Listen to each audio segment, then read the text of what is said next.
fate. I'll rise so high, I'll be the Empire State. I learned my lessons from my scars and mistakes.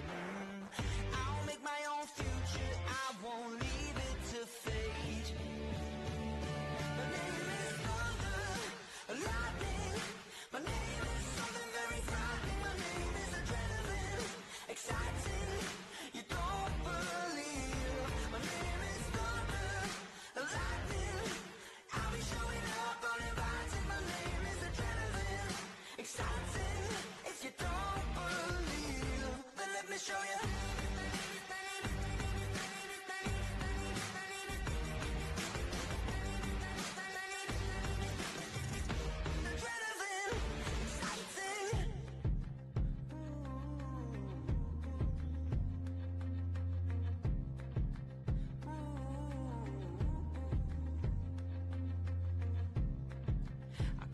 Off my chest, I'm gonna be the best.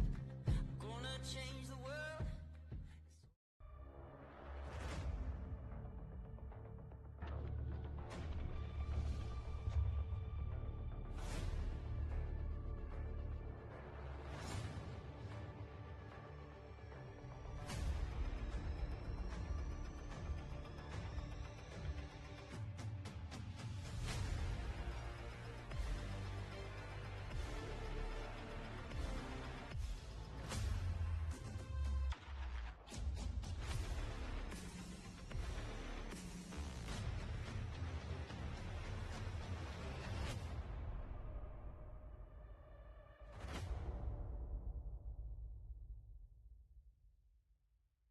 In the north of Brisbane, a poker storm is coming.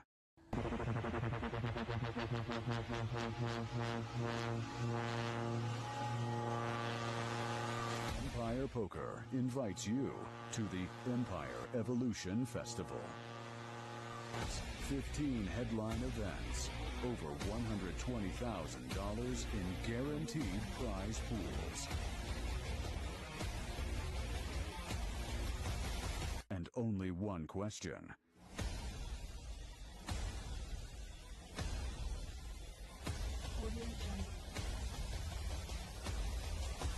Who will be the next champion? Empire Evolution, July 26th to August 4th, Wantima Country Club, Brisbane. Will you rise or be left behind? Empire Evolution. Fuel the fire.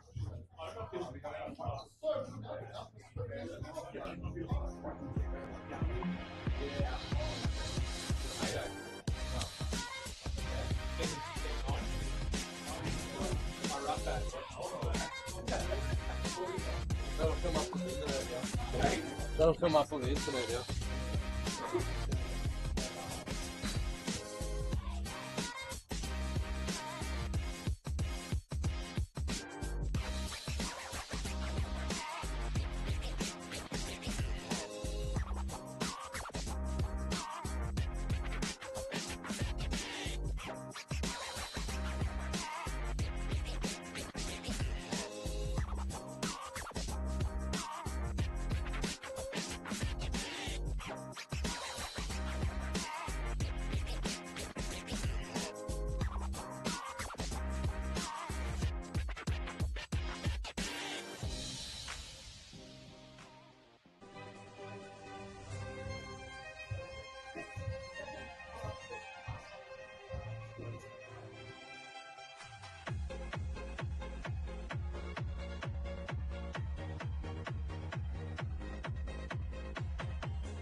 I'll make my own future, I won't leave it to fate.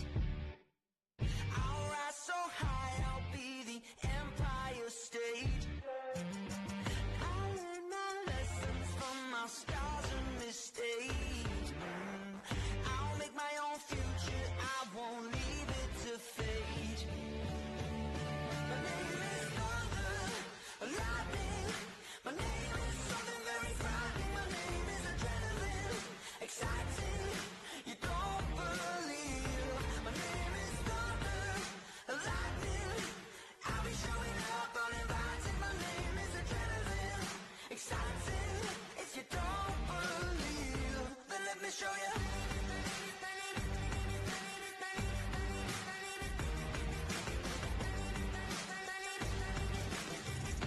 Adrenaline, exciting.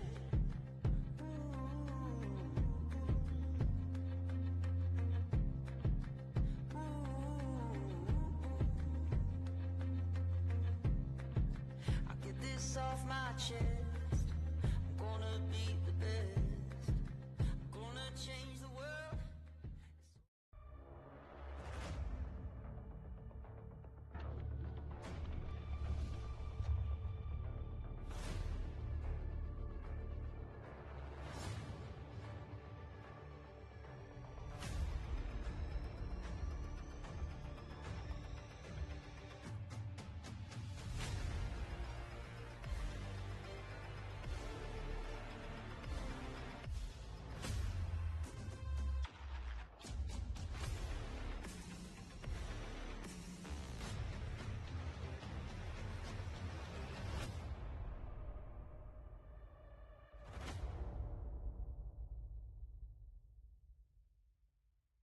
In the north of Brisbane, a poker storm is coming.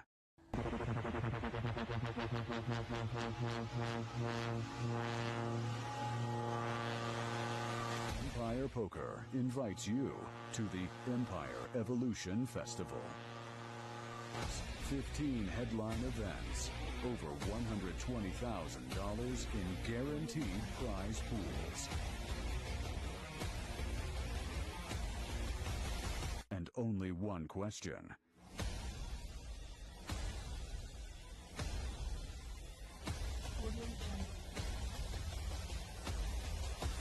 who will be the next champion. Empire Evolution, July 26th to August 4th, Wantima Country Club, Brisbane. Will you rise or be left behind? Empire Evolution. Fuel the fire.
won't leave it to fate. I'll rise so high, I'll be the Empire State. I'll learn my lessons from my scars and mistakes. I'll make my own future, I'll be in the box. I won't leave it to fate.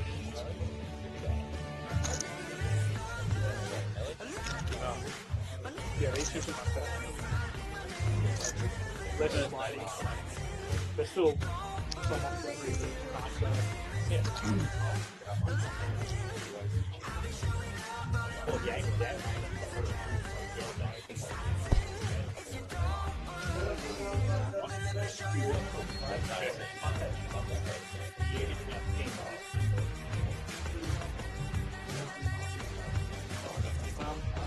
Flavor to the feel of these next year. Is that correct?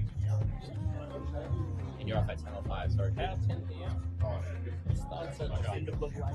I'll usually have my there should be 15 minutes, I think 20. And then 2 10-minute breaks at regular periods. But yeah, every now and again. That's going to finish at like So off. Yeah, the same as what we did last time. Finish before the time finished. I was talking to Ash, he said that time finish the Rego was still open before. No, not this. The next one. I think it's still open for time.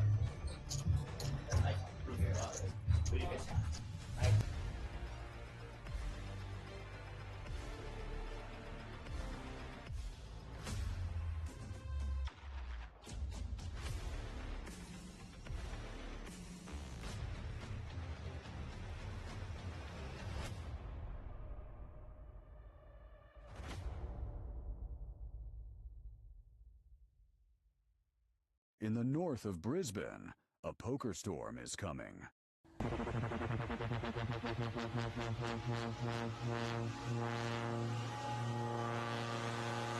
Empire Poker invites you to the Empire Evolution Festival. 15 headline events, over $120,000 in guaranteed prize pools. And only one question.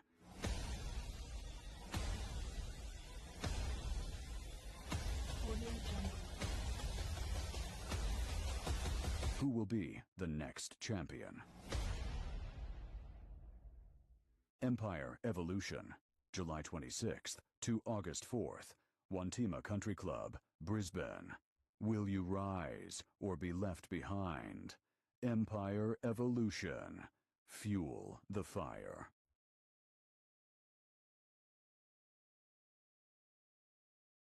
All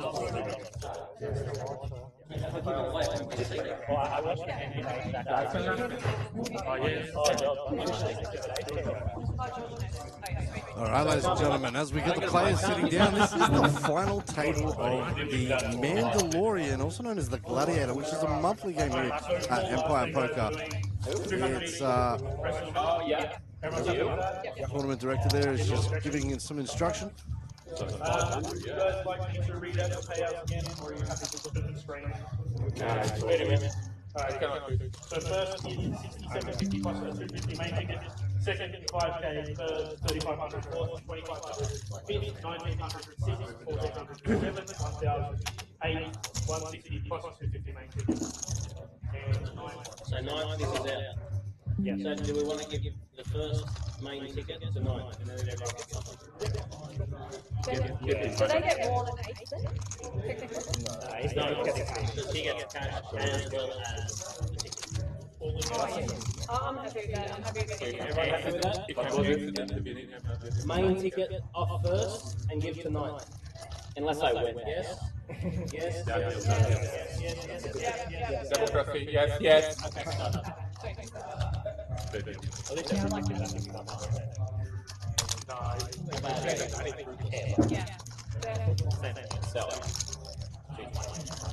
So main ticket from first. Yeah. I thought you meant one off 8. That makes more sense. Yeah.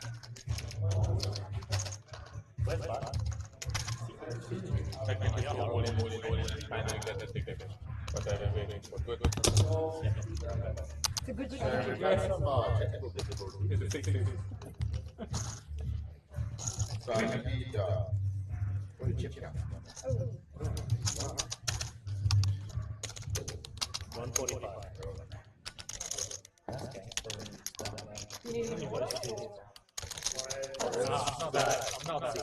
I just thought I can count it. Yeah.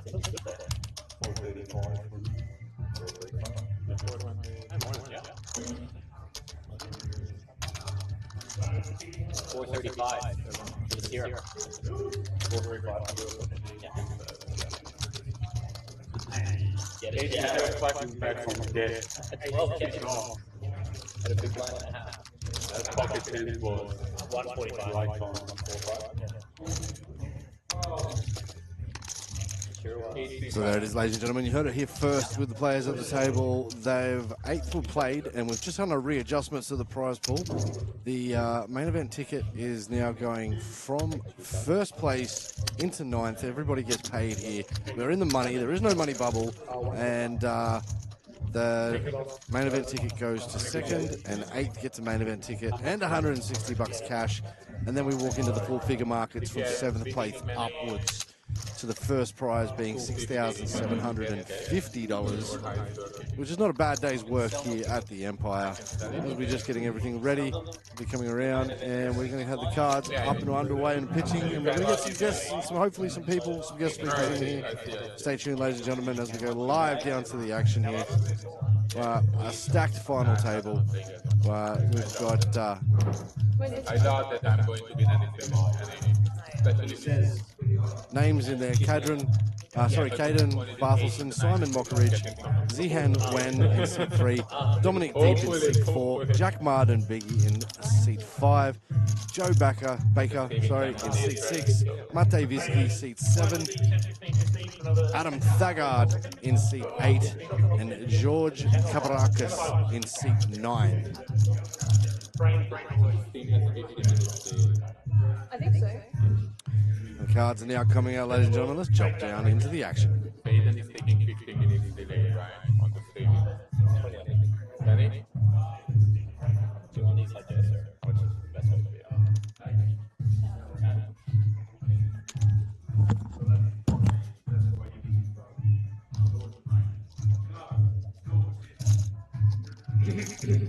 Five rates, 30,000.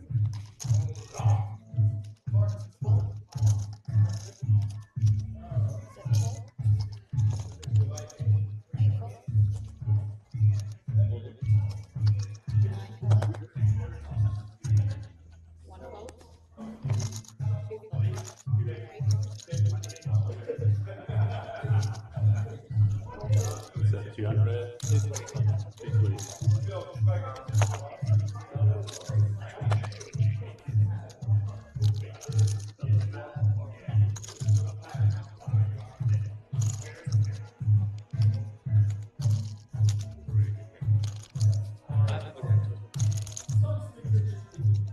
My tournament had this one.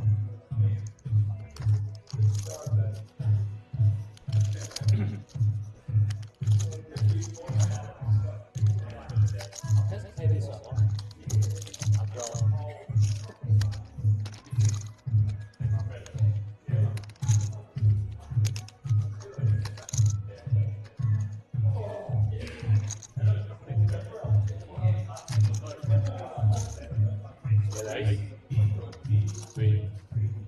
Bigger than your one if you haven't. You haven't. What was the kicker? Okay, I'll see you later. Ice cream. Queen of none.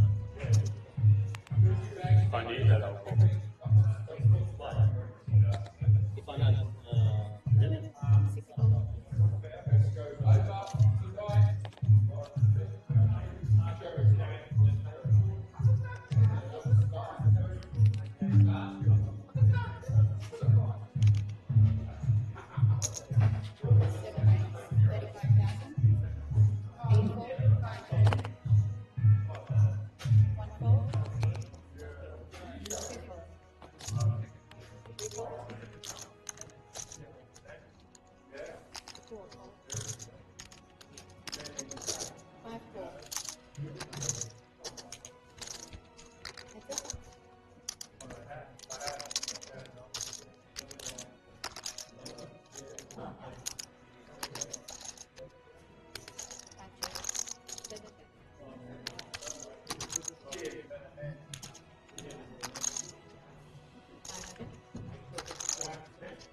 know, really?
Anyone else next to me and I defend that.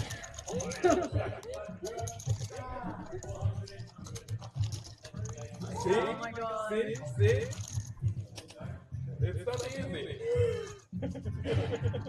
Like, I have to get rid of it quickly, otherwise I think about it too much.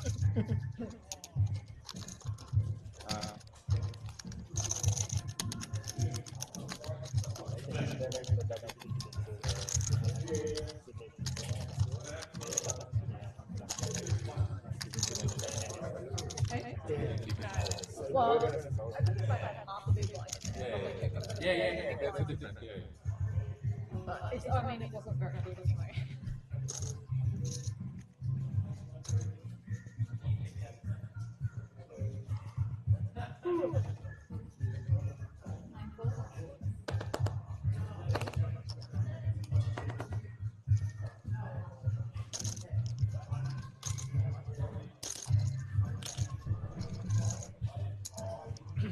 One raise, 30,000. Two rolls. Three rolls.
Okay, 2020 next stand, guys.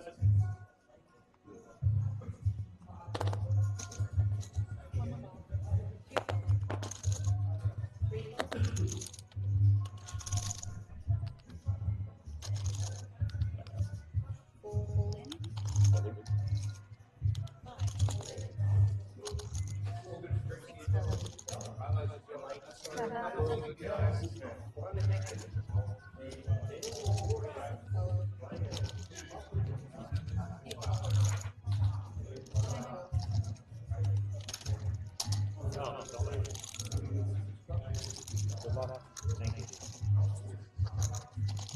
Long way.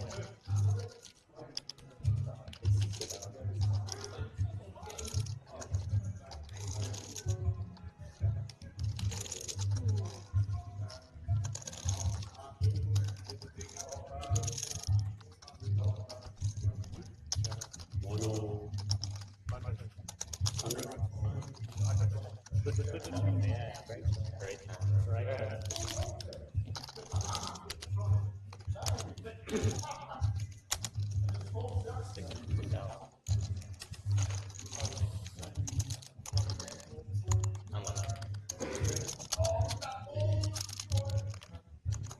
Cowboys holding out for you. I know. No, I'll be dead. 10,000, 20,000.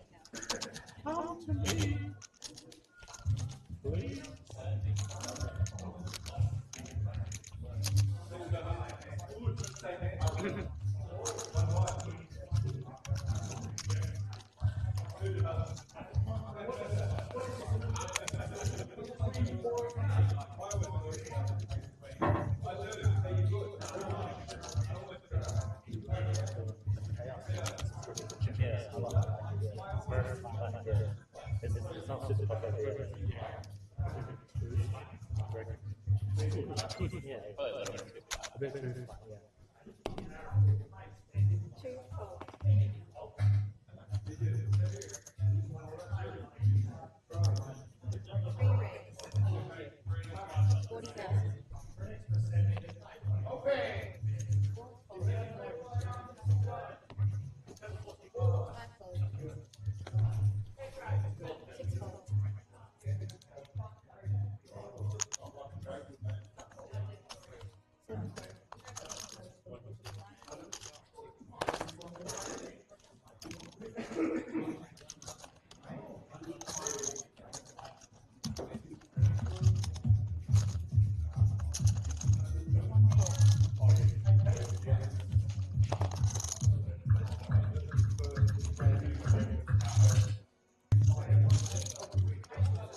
Still doesn't know the same one.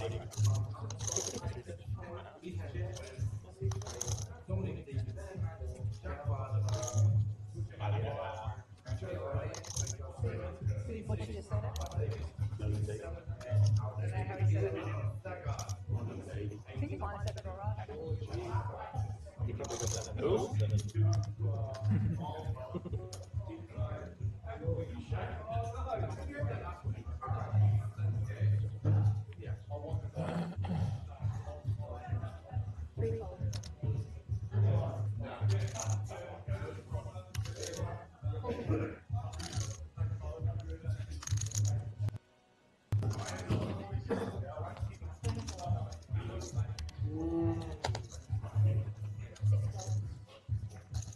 Sometimes get lucky.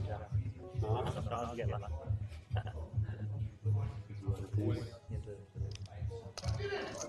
7, 10, 8, 9, 1, 12, 2, 12.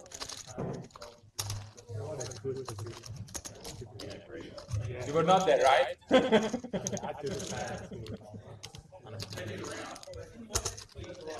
just waiting you to get out of the Now do it.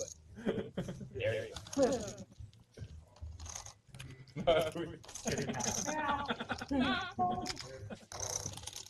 That's a lot of pressure to do. Yeah. Don't do that. No. Only with 70 people.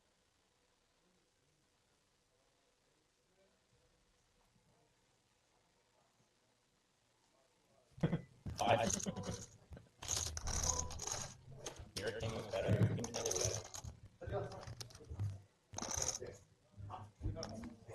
Oh, Rampage.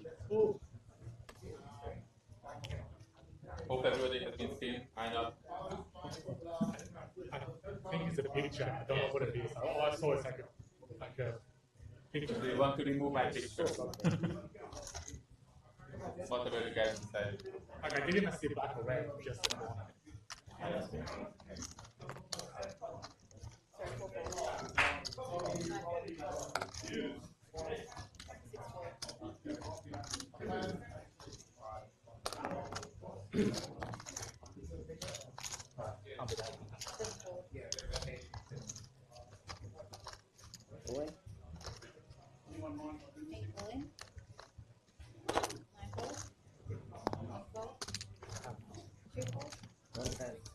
Huh? 110.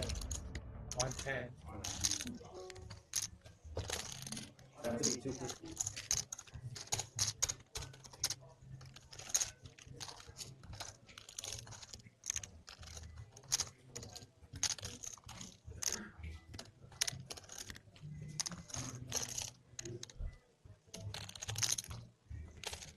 I think I'm next to the ball here.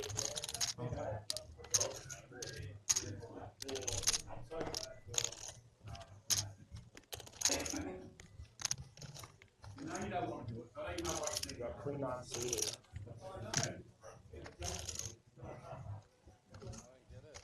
Cool. Good luck. Yeah, thank you.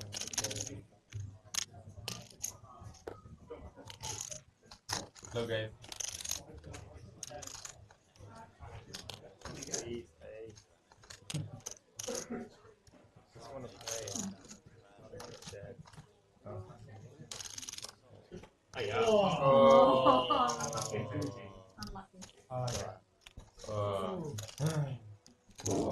Oh, yeah. Unlucky, guys. Good luck. Good luck. You turned out that, right? See you later.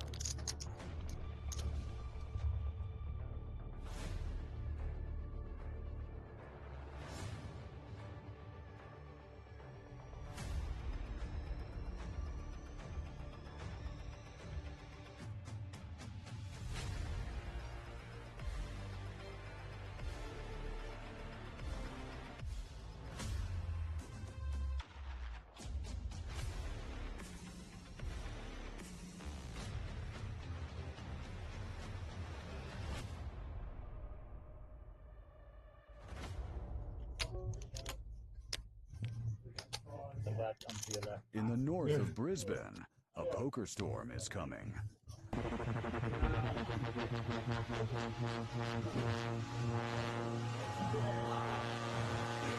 Empire Poker invites you to the Empire Evolution Festival. 15 headline events, over $120,000 in guaranteed prize pools. And only one question.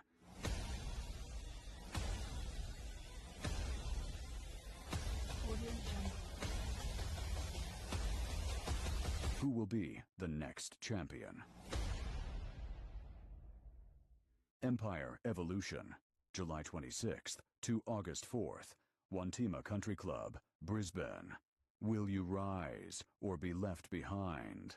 Empire Evolution. Fuel the fire.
won't leave it to fate. I'll rise so high, I'll be the Empire stage. I learned my lessons from my scars and mistakes. I'll make my own future, I won't leave it to fate. My name is thunder, lightning. My name is something very frightening. My name is adrenaline, exciting. You don't believe. My name is thunder, lightning. I'll be showing up uninvited. My name is adrenaline, exciting. If you don't believe, then let me show you.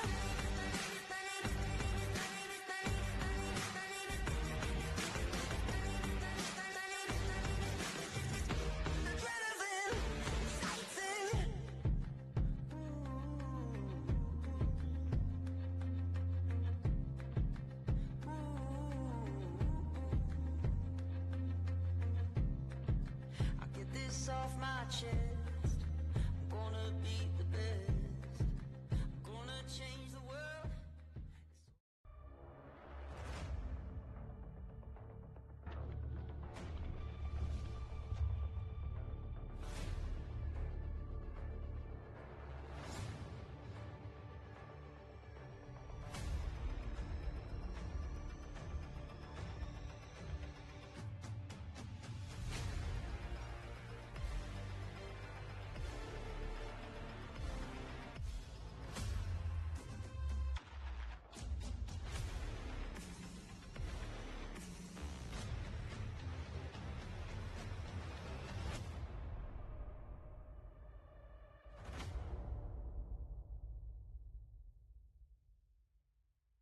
In the north of Brisbane, a poker storm is coming.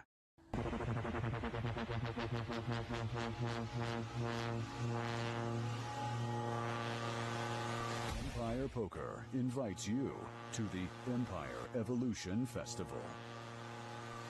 15 headline events, over $120,000 in guaranteed prize pools. And only one question.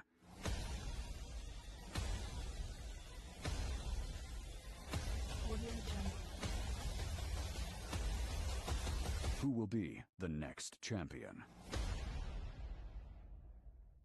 Empire Evolution, July 26th to August 4th, Wantima Country Club, Brisbane. Will you rise or be left behind? Empire Evolution. Fuel the fire.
I'll make my own future, I won't leave it to fate. I'll rise so high, I'll be the Empire stage. I'll learn my lessons from my scars and mistakes. I'll make my own future, I won't leave it to fate. My name is thunder, lightning. My name is something very frightening. My name is adrenaline, exciting. You don't believe. My name is thunder, lightning. I'll be showing up uninvited. My name is adrenaline, exciting. If you don't believe, then let me show you.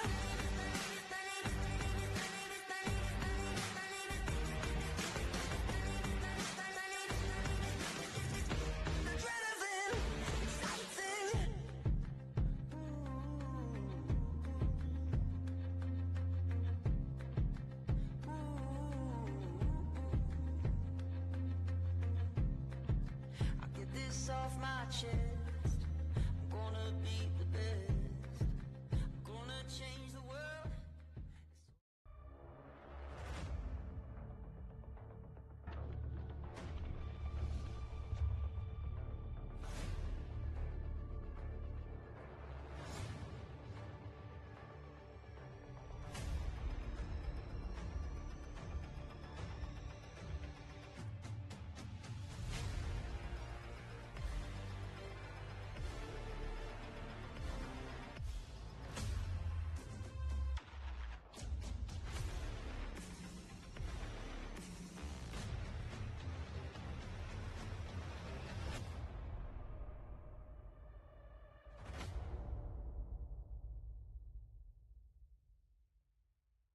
the north of Brisbane, a poker storm is coming.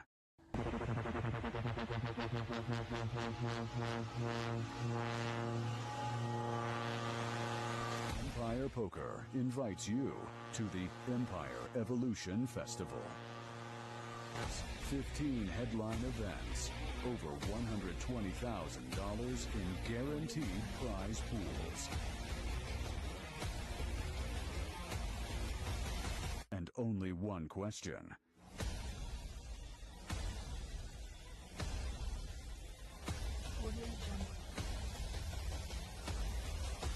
Who will be the next champion? Empire Evolution, July 26th to August 4th. Wantima Country Club, Brisbane. Will you rise or be left behind?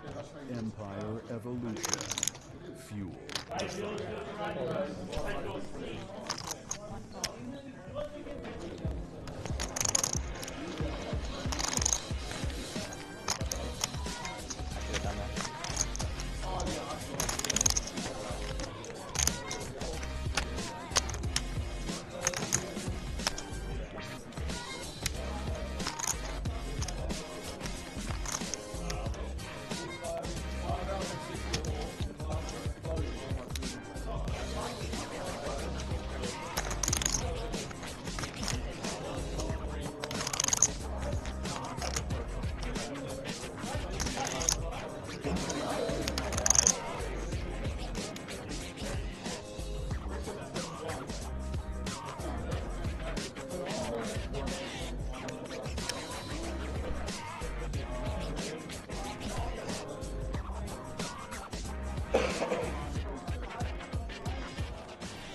Wow, George, we would have taken the line. It's minus 8.5. They're on 8 right now.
I haven't seen my card yet. Mine should be a bit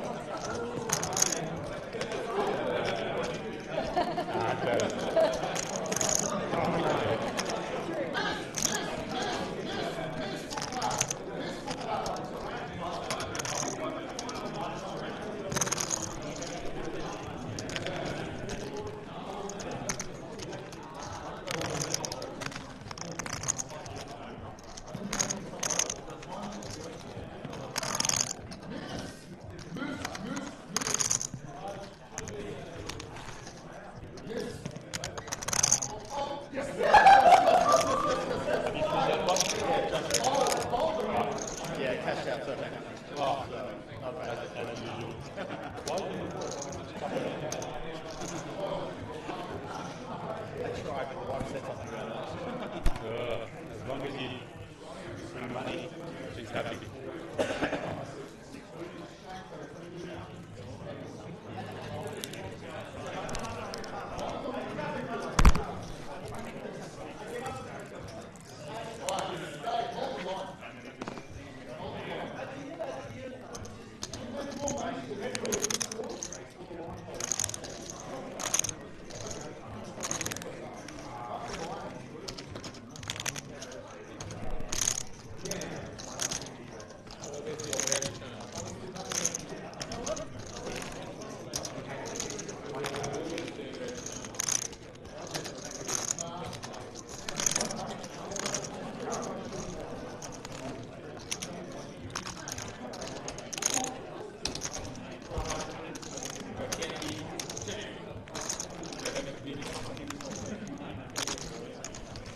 No one can beat that motherfucker.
Simon under the gun.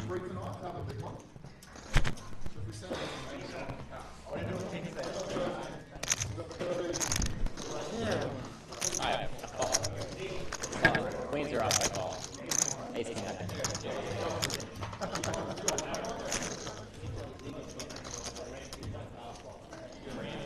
Yeah.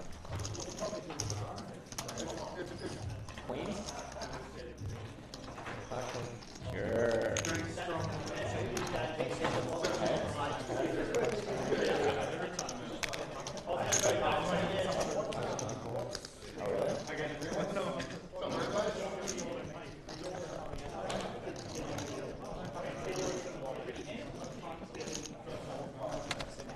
Now, I give it to you.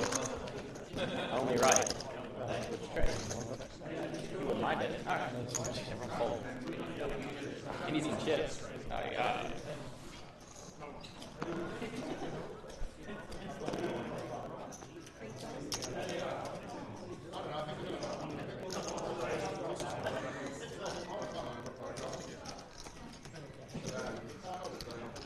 Money you like a lot?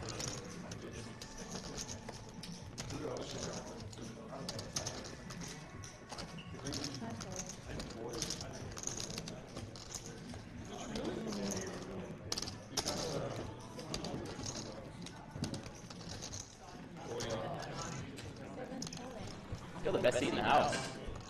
Hiya! Come on, don't be just like 7 dudes.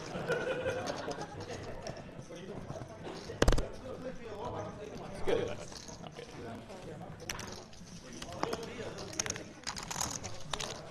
Good luck, George. I got a queen.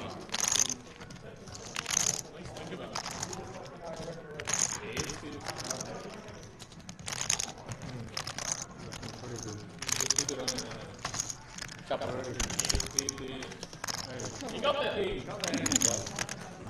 Lucky brother. Yeah.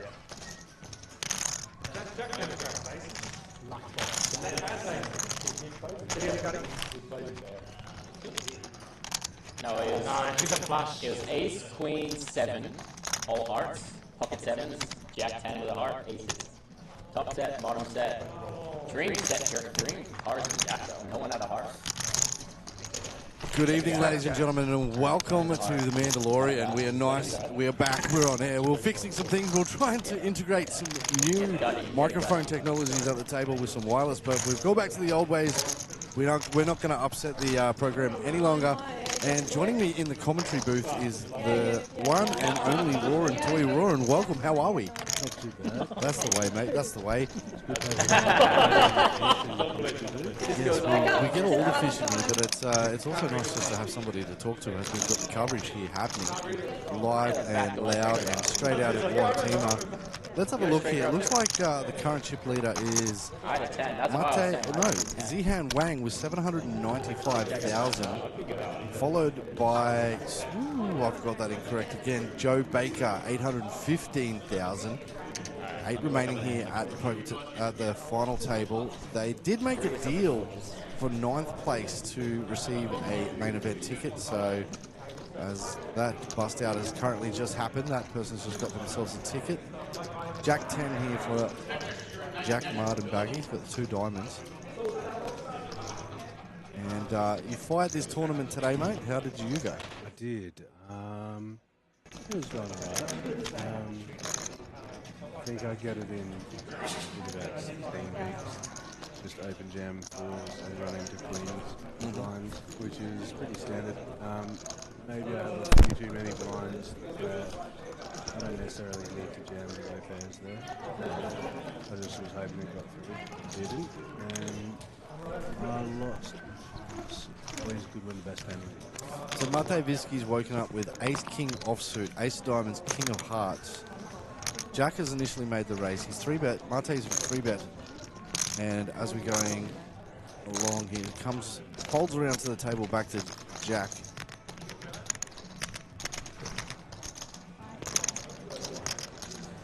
Pretty clear call. Sorry, I'm No, it's not a problem whatsoever, mate. Let's accommodate you so that we can get a flop here. Jack 10-9, 2 pair for Mardanbeigi on that flop. Backdoor heart draw for Mate and a gutter for the queen. Yeah, it's likely going to go. Yeah. Could see a C-bet, but it's a bit of a dangerous one for us. Absolutely drills Jack range. It does look like Mate has led there for a bet of 75,000. Probably see a check raise here from there.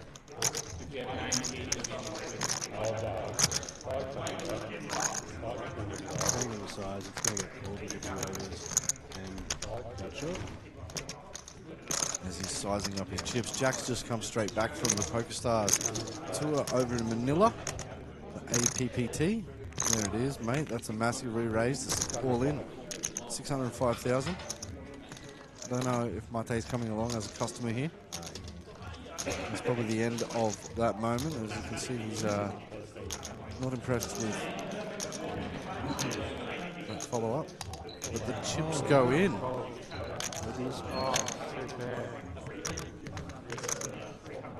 a lot of good turns for him. Ace King's in trouble here. Needs a 9 or a queen. Oh, here we go. There's a repeat 9 that gives him more outs. And a brick on the river. Once he finds that 9, the aces and the kings open up. Unlucky there. That's a huge one. Yeah. 1025 with a 25 big blind ante.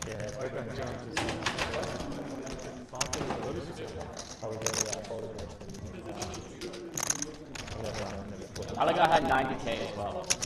And Stacey says, hey, Roland.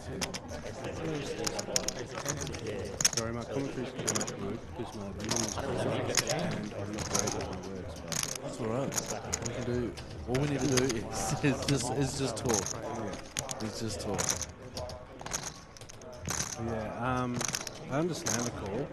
Hoping he has the one pair hands, but it's just unlikely. When you've got the king of hearts, you're blocking a fair few of the flush draws that you want him to have.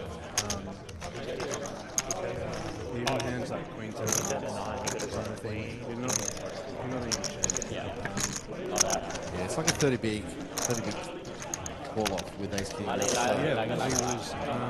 He was comfortably in fourth position. Go play a PLO, go away. Suicidal before. Even if Jack's bluffing, there's not a lot of bluffs he can have there, but even if he's bluffing, he just doesn't. Something about it. With 3 or 4, that's might say easy now there, but with the 3 other stacks that will seem to I do like to check back on the flop, because the jack high flop will absolutely smash. When I go to jack, I just think of you. Jack. And my mind short of it. Unless you have the Well, Jack's 1.5 million in chips now as he's taken the top of the ladder right behind with Joe Bakker. Back.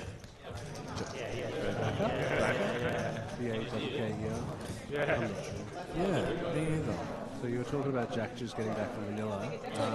Because I'm blind now and not allowed to drive, he's actually been picking me up sometimes to go to poker after I finish work. Yeah. It's just down the road. So he shared a bit about his Manila experience. He said the cash games were extremely good. A lot of soft players who would just punt big stacks. He said he had many winning sessions of over 10k USD per session. So. Yeah, he did have those conversations with me. He said, mate, if you get the chance to go over there and play in these PokerStars events, it would be highly suggestible that you do go over there. He said not only that, he said he spends 10 days there, flights, accommodation under $1,500. That's insane, right? Like, so for me, it's like, wow, how has the Asian market above us, the Indonesian market, become so absolutely it's got to be on the list of things to go to and play, because you can spend that type of money just flying to the next state, going to Sydney. Yeah, for accommodation and flight to Sydney, 100%. Yeah. And if you're doing 10 days in Sydney, you'd be running probably more than 1,500. Yeah. Yeah. We'll see. And that way you get the experience of That's it. Lock and load, ladies and gentlemen. Get those passports out and ready because I think these events are going to be starting to become more accommodating to the local players to be able to go and play these rather than just go into interstate and play anything local in Australia. And especially in the Australian poker scene, there's a lot of players, especially when you're traveling interstate, a lot of players you're coming up against are very experienced, they're very studied, and based on a lot of things Jack was saying, most of the players over there are more recreational as opposed to regular professional players, and they like a bit of fun. Yeah, 100%. So you don't necessarily even need to nut pedal over there. You can just play solid poker and get good results. Speaking of Jack Mardanbeigi, it wouldn't surprise you to know that he's at the top of the ladder there with the pre-flop raises at 25%. Would it surprise me? Not at all. Not at all. Even if he's not chip leader, he'll like to play a lot of hands. Very aggressive. Yes. The reason he does that is because he's pretty good at playing post-flop. Yeah. He usually knows where he's at in hands a lot and feels comfortable playing post-flop. If you feel uncomfortable playing out of position or post-flop, it's best to keep your BPIP pretty low. Yeah. But if you're comfortable playing post-flop, the higher the better. Your edge increases. So Mate is now all in with ace-queen offsuit, ace of hearts, queen of clubs, and he's looking for a customer. He's under the gun, so he's got the whole table to see if he's going to pick up. Jack Mardanbeigi picks up King Jack. His turn to act. Jack of clubs. Sorry, Jack of spades, King of clubs. In the small blind with only Joe to act. She's looked like she's woken up with something with that look on her face. Oh, she's also got King Jack. That's really good for Mate. Very good. Yeah. So this would be nice to see Mate get a triple up here. Yeah. He did isolate. It was a little mini clip. Yeah, 3-bet to 125. Oh, yeah.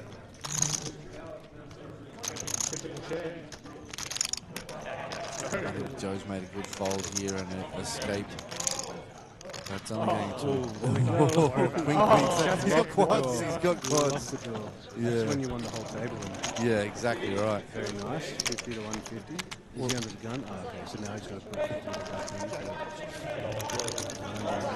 Exactly right. Not that, like, I'm probably getting it all in there with Mate's big blinds or whatever it was as well, hoping for customers. With the ace queen, 100%. He really wants Joe in there as well, just so that he can get that triple up. Yeah, for sure. Oh, it's only an extra 25 because she's getting for the big. But yeah, for sure, 100% you win that extra 25, especially if you can see that they both have the same hand.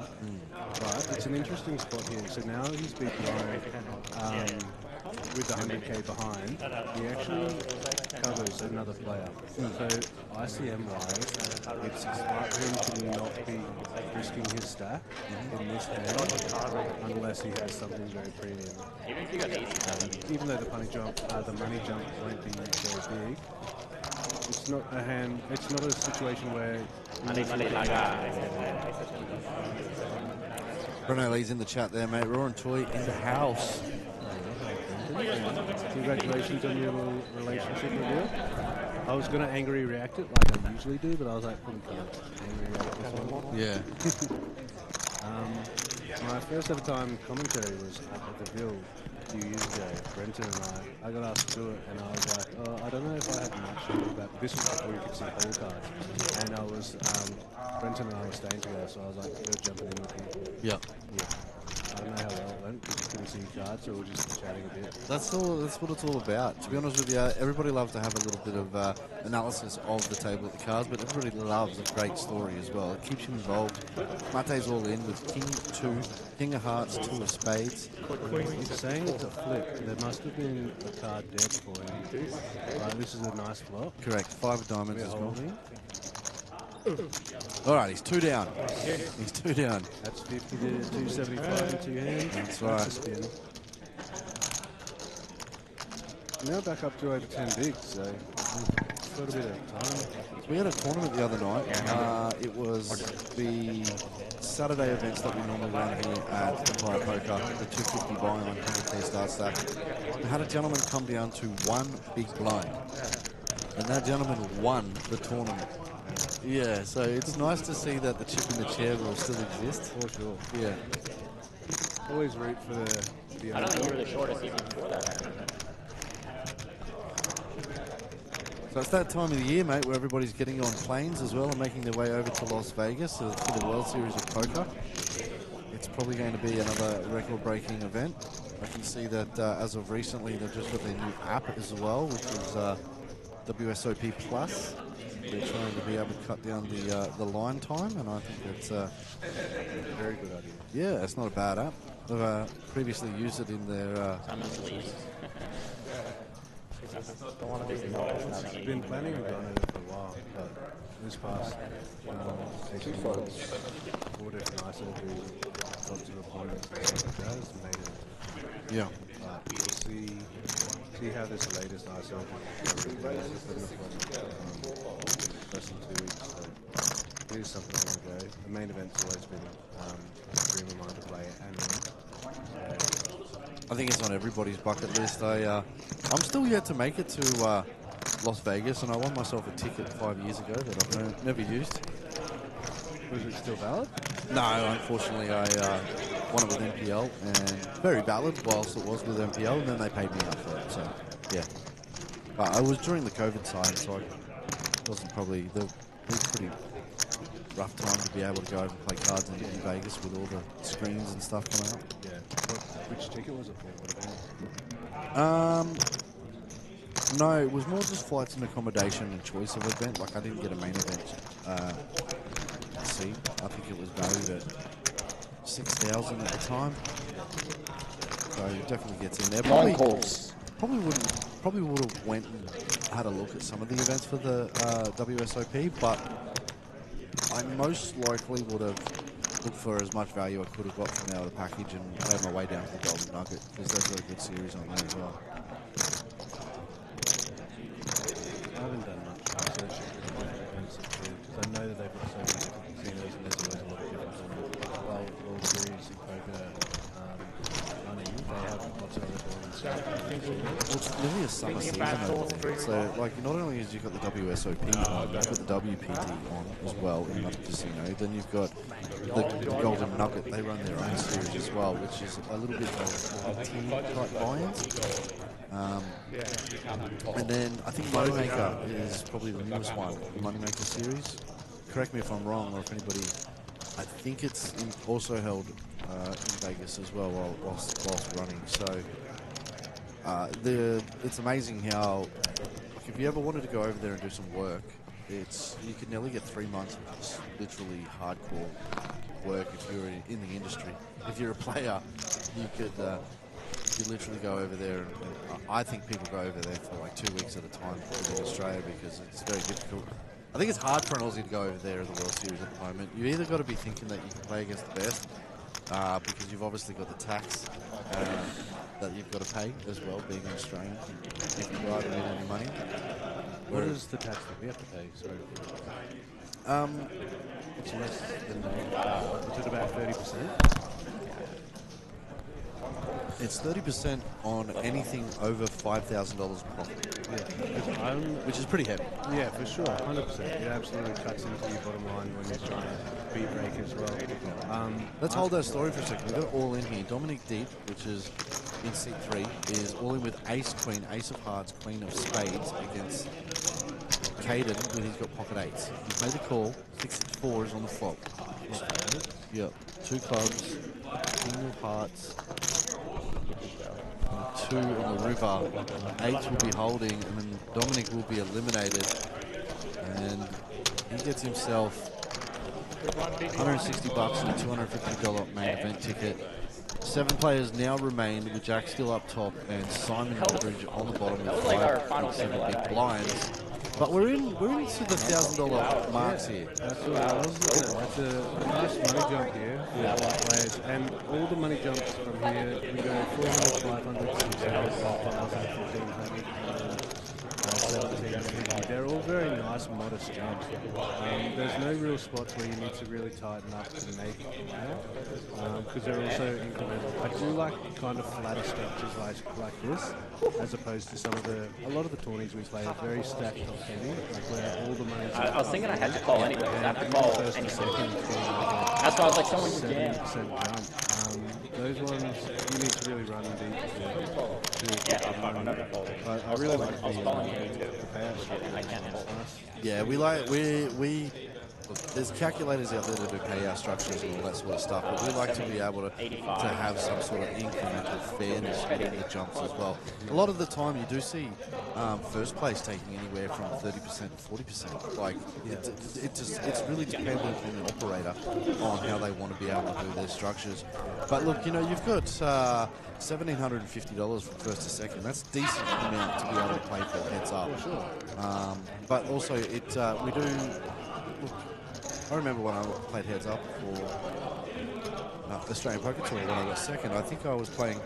It was a $78,000 heads up. More players in the field, of course, but then we ended up making a deal, and we chopped it down to 4. And I think that's, you know, you got the ability to do that anywhere that you play poker as well, if they allow you to make deals. Have you ever made a decent deal at the table? Well, yeah, I'm usually one to, like, I learned pretty early not to say no to deals, especially if they're kind of mutually beneficial deals. If it's something that's a bit outrageous or stacked heavily against me, I just say no. But anything reasonable, whenever I've said no to it, especially as chip leader, that kind of thing, I just get slapped with calls, bad beats, and I learned pretty early in my poker career not to be the one to say no to deals. And We've already chopped. yeah. So let's break it down. What is it that? Let's pretend you are a chip leader, hypothetically. You are a chip leader at the table, and you want to think about why you've got pressure on the table. So let's say you've got a short stack at the table, not even in the cash. Can you skim some off the bottom?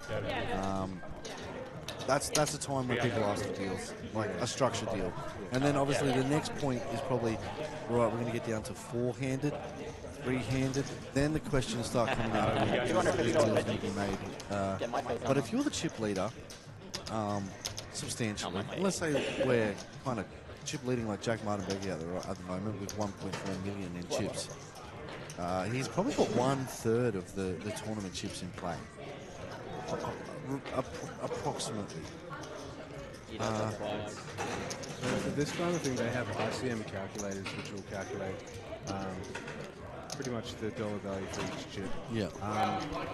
In terms of what I think your first question was with regards to when you're coming up to like the money bubble, that kind of thing, when you have a short stack, and if you're the chip leader, it's very disadvantageous for you to be making deals because no one wants to bust before that short stack. So while you have all the chips, you're not going to risk it busting. Yeah. You can apply maximum pressure to everyone else at the table. You can make people be folding hands like ace king, ace queen, that kind of thing, because a lot of the time when they get it in, they'll be flipping, and you really want to flip any cards. You really want to take a flip here and risk your stack and risk not cashing at all when you've got a guy who's got one big blinds there. It's not really.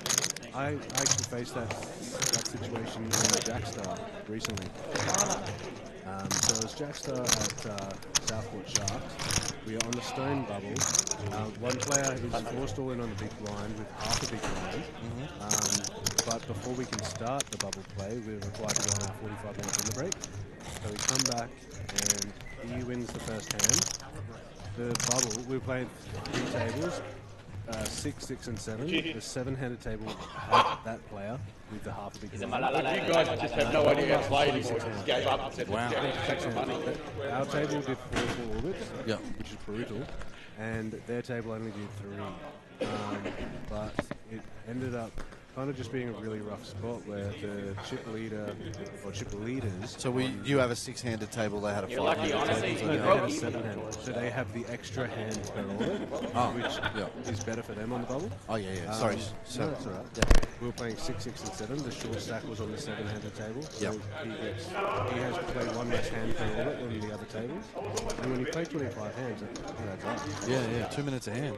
Yeah, 2 minutes a hand got taken off the clock. Yeah. But yeah, no, the point being when the bubble's going that long and we all have kind of average stack, whoever is the chip leader on the table is in the dominant position. I was forced to fold ace king twice. Once when I opened, I got 3-bet by the big stack. And it was like a mini click 3-bet. He ended up having, I think, queens or jacks or something, he told me, and I believe him. And then next time it was just under the gun jam by a player who now has me covered, and I just have to fold ace king. He says he has nine, which is really strong. And the min cash was 2,700. That $2,700 goes from 0 to 2,700 on the bubble burst. That was the jump from 4th to 5th, I think, or from 6th to 5th. So we had to pass 11 more players until you get another $2,700. Right. It's just rough being in that kind of position where I've got to preserve my stack and I can't be taken into situations. And that's why it's kind of advantageous for chip leaders to be making deals when there's short stacks on the table on bubbles. You bought them, I'm not sure.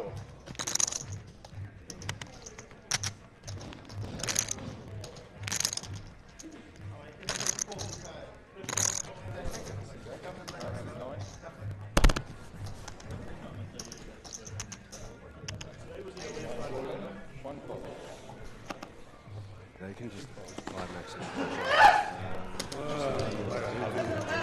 that's the way to accumulate more chips at low risk. So George Kabourakis moves all in here with pocket queens, queen of spades, queen of hearts. We've got action around to the small blind. Joe's waking up with king 2. Probably not going to get a customer, but we'll be taking blinds. It's very interesting that you say that. Like a lot of people, once they get into the pay structure, they do start looking at what it is. Where is it going to be laddering? Are you always watching like the ladder, as in within your play? Because some people I talk to, they won't. They've got one goal, win. Well, but some people also want to think about their value spots. Is it right for me to try to win here when I can maybe fold with X amount of bigs and make another jump in the pay structure? Yeah. Honestly, reward. Yeah, that's it, and that's why it's definitely something that you should be aware of. Yeah. Because there are other spots where, just say you're in the cash, you're not playing hand to hand. If you look up on at the blind clock, it's going to tell you how many runners are left. It's going to tell you when the pay jump is. Yeah. It could be found like a spot where you're likely going to go all in, but you don't necessarily just need to open jam. Because if you're on the bubble, you can take your time in the hand, and so worst case scenario, I bust this hand, but hopefully someone else busts before me, and then I make them touch it. Yeah. That's why you see a lot of players we know. hands, they'll That was the exact hand. nearly all their chips in, and they'll leave one or a couple behind, just so the hand can drag on a bit, where they don't necessarily have to risk their stack because they're effectively all in, but they're not at risk yet. So if no one else chooses to put more chips in the hand, they can get to a showdown. If they lose it, they still have a chip in the share. Yeah, I do see that a lot. I do see that one chip behind moment stay, and obviously, you know, they either have to make up that decision there. And to be honest with you, I've always that's brought up another thing. I did see General Negrano talk about this a couple of weeks back or whatever. Players moving along with that one chip and leaving behind. Is it? It's. I get it from what you've just said. It's for a ladder experience, just holding that time, that extra amount of time at the table, because that could be crucial to you making an extra $1,000 or $2,000, or depending on how big the tournament is. Yeah. But Daniel was also saying things like, is it an angle? Is it an angle to the point where if you were just to be doing this and leaving one behind, and it does kind of give the opinion that all chips are going in, but it's not. Some players might open. It's not right. No, and there's no justification that can be made from my perspective that could be said. Like, the bottom line is poker is a game of observation. If someone hasn't stated all in, then we can large stacking chips in. 100% correct. The responsibility is on you as the player Yeah. to make sure. You can even ask the dealer, is that all in? Yeah. And the dealer will let you know, like, I'm legally blind, so for me, it's even more difficult in a situation like that. Someone else to do that, and I'm in a hand against them. But even then, I say, no, that's not legal. That's just smart play. Especially, it doesn't even have to be a big ladder ball. It could Sure. be $50, $100, $200. It's still, depending on the size, still free lunch, free dinner, Yeah. free whatever, just by taking a bit more time in the hand and hoping someone else passes the floor. But yeah, that's why people do it, and depending on the tournament and kind of how you run it, you'd be surprised with how often it works. It allows you to get extra money for the same result. Yeah, so it's just something for other newer players to have a think about when they find themselves running deeper in some events with a lot of levels. You'll have regular money jumps and ladders, and it's good to kind of know where the ladders are so you can play around it accordingly. For your first question, when you asked if I do, yeah, I do. It's funny, I've made a few main event final tables, and all the ones that I've run very deep in, I actually, once we get to the cash, I look at the ladders and I set myself these kind of little mental goals, like, we'll just like see how we go, just get 3 more ladders and then we get there, just like, oh, just 1 more ladder. And I found that I play a lot better, and kind of, I don't get myself into these silly situations when I'm going, all right, let's just like ladder 1 more time and then we'll see if we need to open up our ranges more and that kind of thing. I find that I'll be folding really mediocre hands like the Queen 10 offs, the King Jack offs, that kind of thing out of position. I just won't be getting myself involved in spots where I'm not going to know where I'm at in the hand and I'm dominating. So I'll be bleeding chips. Yeah, I found that kind of stack preservation and looking at the money jumps and just being like, just play for the ladders. Even if they're not big ladders, it's not about that. It's just little mental goals for like checkpoints. Mate, I tell you what, I remember you were on an absolute rip and tear. It might have been 3 or 4 years ago during the check raise tournaments. I think you just come off the back of a win. Did you win a WPTL? Yeah.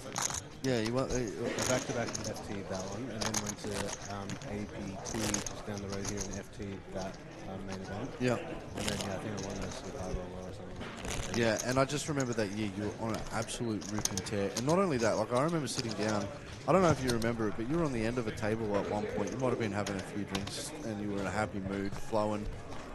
But you literally, you have this way of psychologically playing with people with words. Now, fuck it. Oh, excuse my language, but I love it. Yeah. I love it. I think I love sitting up with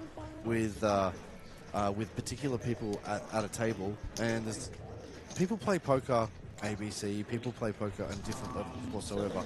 But when people get into a conversation and they intentionally start creating stories of different pathways and roads that they want to walk you down that are probably not the best for you if you start listening to their directive or or where they kind of want you to go, you're very, very persuasive. And that is a dangerous weapon to have for somebody at a poker table. Yeah, I do like to get information from players by talking to them. I used to be able to get a lot more from them by looking at them, but obviously now my vision's pretty bad. I think that's a lot harder. But yeah, so I do extract a lot of information when I talk to players. I also give a lot of information away. So it's kind of one of these give and take things. But if you stop talking, then I'll stop talking, and that's fine. Actually, I don't know if I would also stop talking during the handout, but after the handout, nice hands. When players feel comfortable and happy, so it doesn't matter. I learned really not to kind of berate players. I was a bit like that when I was younger. A lot of the players here actually knew me when I played. I started playing when I was 17 at APL. Yeah. A lot of the boys here played Spun that up to half my life. And they can attest to the fact, Rory was a bit of a loud mouth and a bit annoying back in the day. But it takes everybody a little time to... What do you know? But like, I'm sure that like you hear it all the time in the lower levels. How do you play that hand? Why are you in this pot? Like all the time. But it takes experience to realize that you're not doing yourself any favors by doing that, by berating the player. There's nothing you gain. There's nothing. It's just frustration. Yeah, that's it. It's frustration which you're directing at a person, which is it's unnecessary because there's multiple reasons why you want them doing it. For starters, it's good for them if they're doing that because it means that they'll be long-term losing because you can't get lucky every hand. The main thing that I don't like about it is you don't want the player, especially if they're new, to feel uncomfortable on the table because you want them coming back. Like, poker's a great game because everyone from different walks of life, we're all on a pretty even playing field. Yeah. Right? But when players start getting berated, they feel uncomfortable coming, and then it's not good for the game because you get reduced numbers. And that's why a lot of time when I'm talking about it's like it's all fun banter, it's all cheekiness. I make a lot of jokes with like everyone here, and I always want to get people smiling and laugh. Yeah.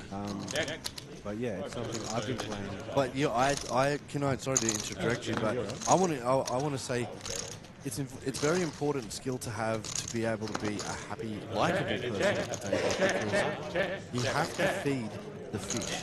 Yes. And it's whether you think they're a bad player or not, make them welcome in the game of poker because you want these people who are also learning to play to be at the tables and playing more because they are the people that come in playing against the people of higher skill that actually keep the game going.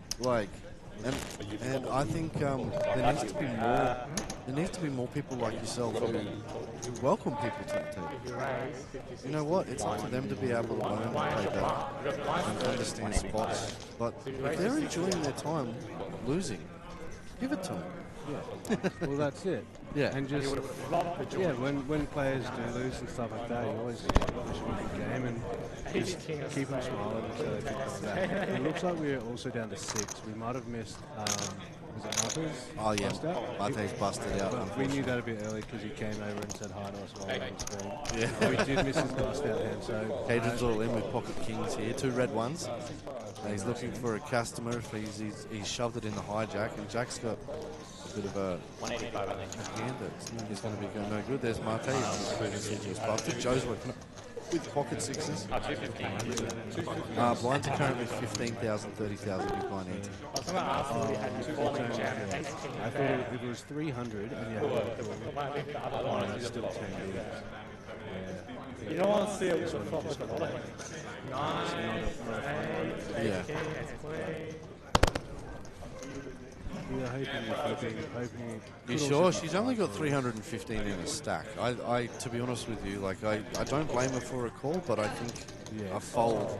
It's the fact that there's 105k dead, and you've got 190 call. You're getting 2.5 to 1, and you're flipping a lot. So. But if she doesn't hold, she's left with just short of 3 bigs. Jack 2, 5, all red, 2 hearts. Queen on the turn. She needs 1-6 and 1-6 only and dead. And there it goes over to Cadeyrn, and Top Gun, he is now chipping up. As we see the cumulative winnings here, Wen has won the most chips at this particular table, the final table, 1.2 million right behind Jack, but Mandalorian with 1 million and change. Everybody else is on a loss or 50k short. That's the movement of the chips since the hands have been happening here. So, 2 pretty clear big winners of the table. Everyone else fighting for a bit of ascendancy in it. You're basically just saying get out of so yeah, I don't blame Joe at all for that call. I would make the same call. You can side and just be like, show me ace king. Unfortunately, runs out of queen. She now finds herself short stack in a small blind, but she's got a bit of time to work with. I mean, thank you. To find the hand to get the double. Yeah, now that I rethink about it, Roran, she's with the blinds being 15-3 and she's only got 300 in a stack. If you've got a pocket pair and 10 big blinds, most likely. Especially when the short stack gets it in there. Like, they have a lot of hands that are worse than kings. Like, kings is the absolute top of their range. There's just so many hands that you're calling with, even the lower pairs. Like, you will find them having 5s, 4s, 3s, 2s. Ace 5s, Ace 4s, Ace 3s, Ace 2s, hands that are 70% or 80% of those. And even if you've got against the Ace King and stuff, you're in front.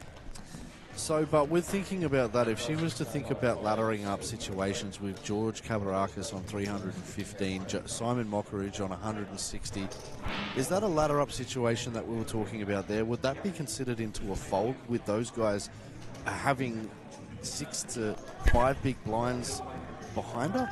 If she lets, like, no, only because she's not at risk. Yeah. Yeah, if she was at risk there, then yeah, it is a spot. But if she was at risk, you'd think it would be a bigger call. Yeah. It'd be more of your stack you don't necessarily need to call. But the fact that she was covering, she was in for 30, and so it was 109 to call. It was about half of her stack. Nearly exactly half of her stack. And the player who won it, what did they got for about 500? Was it Cadeyrn? That was Cadeyrn, yeah. Yeah, so he goes, it's 109 to win 500. So yeah, you're getting 2.5 to 1 on a call with a pair of sixes. Like, it's, I don't find the fold there. I don't think the math would find the fold there either. It's just unfortunate.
Both of us. Cut. Done. Get out.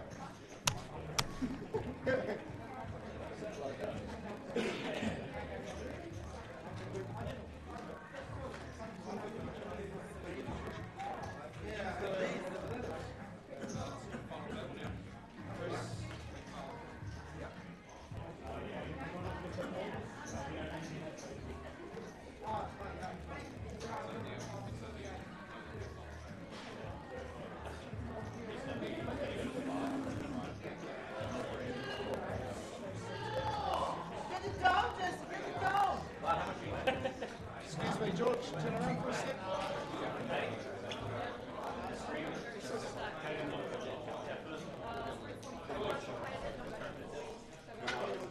Your season, so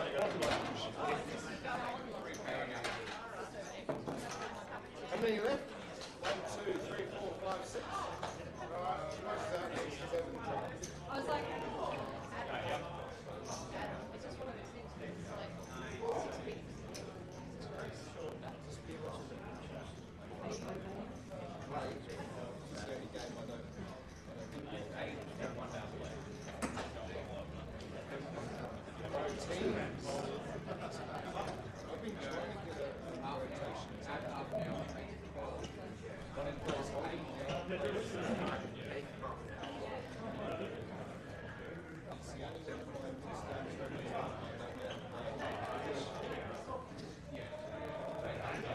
one day try to tell you the truth about why they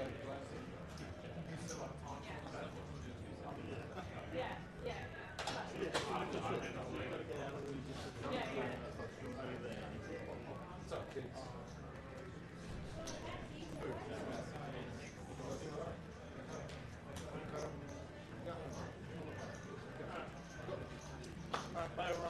Top better. Top better. Lines are up 200, 400.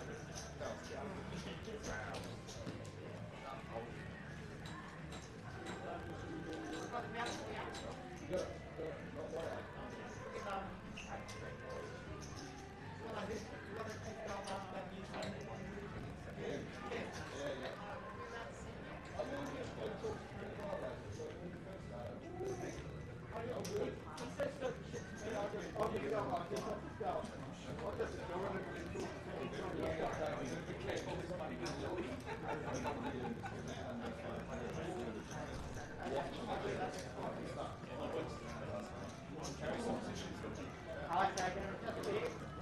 you, not for him. You start laughing.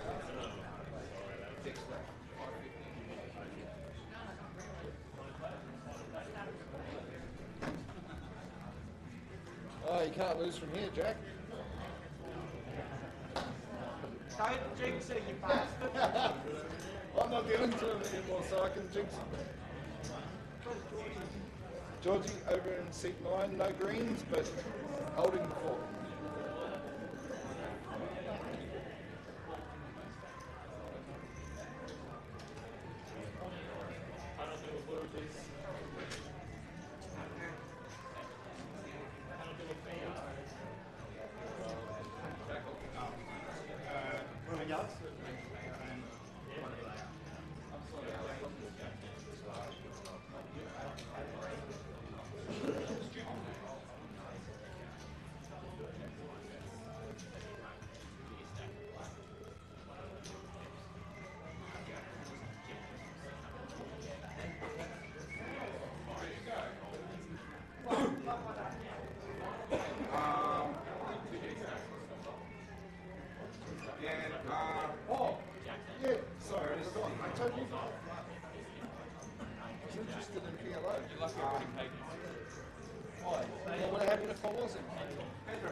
So many people I can always just completely blank.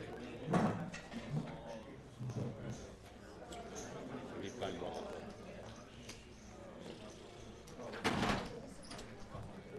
Colour my favourite yellow. Let's just say that's all the dealers. Let's just say that's all the dealers. Yeah.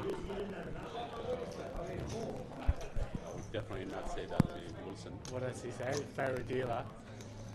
You're my favorite dealer. He says that's every dealer. Yeah, I've heard him say it every Yeah, me too.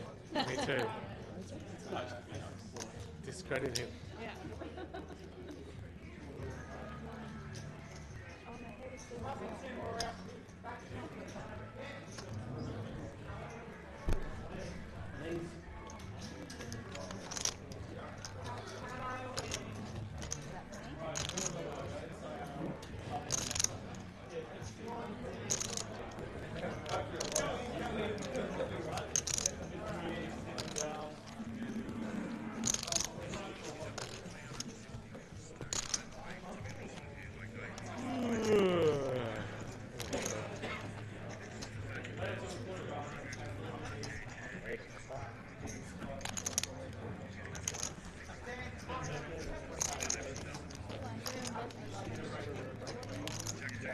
Alright guys, welcome back from your break. Lines will resume at 20, 40, 40. You'll be good to go. Mind the big. Good to go.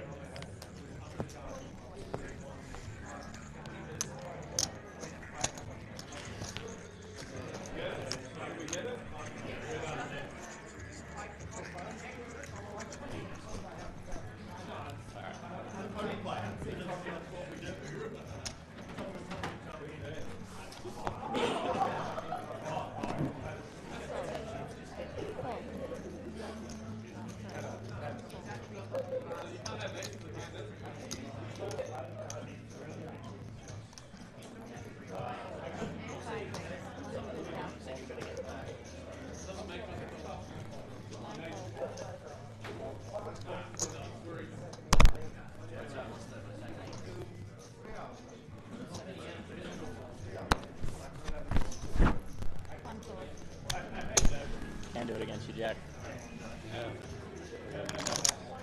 Not these ones anyway.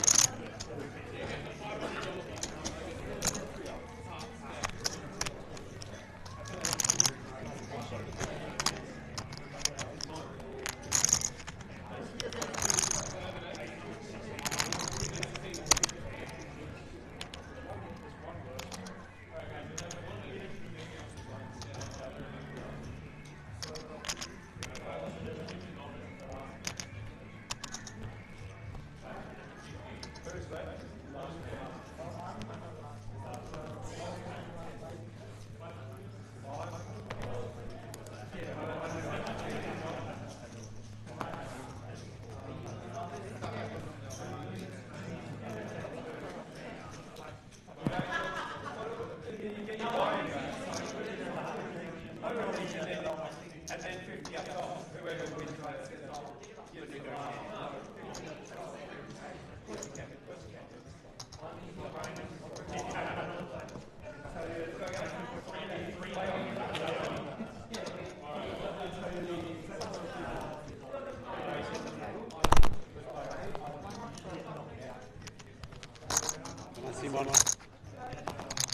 Wake up with a hand.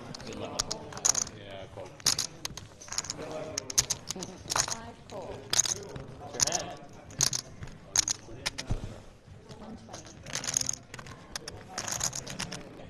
120. Yeah, I know. Yes, and welcome back, ladies and gentlemen. Simon Mockeridge just gets up, and he's know that he's busted. He's made himself a cash there in 6th place. Now, unfortunately, Jack spikes his ace, but was leading from the majority of the time. And 6th place gets himself $1,400 dues in the pocket as he makes his way to the registration desk. To be able to collect. 5 remain here in the Mandalorian. We're looking for a new champion. Who's it going to be?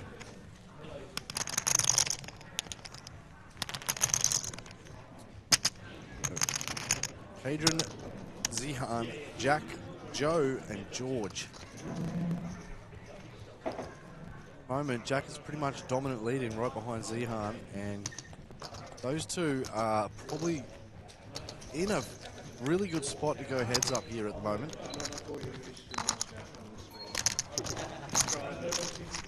Did you play this one?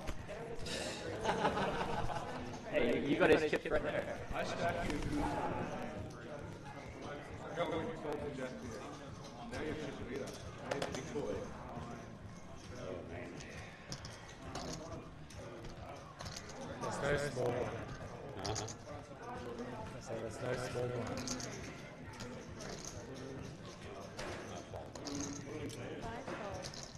So Jack's keeping on the pressure here. Chicken.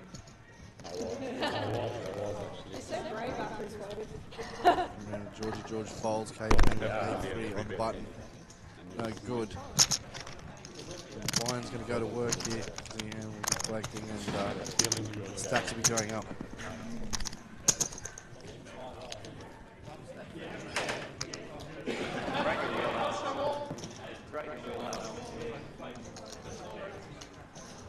Running better with my glasses up. He's getting good cards. Ace. Good. Ace 4. Ace 4.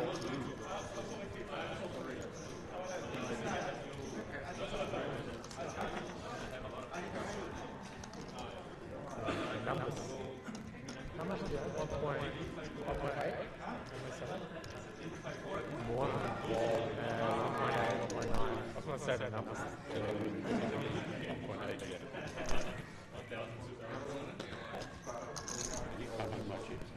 No, just because of it says it's even stacked. Yeah, it's not updated. Good luck.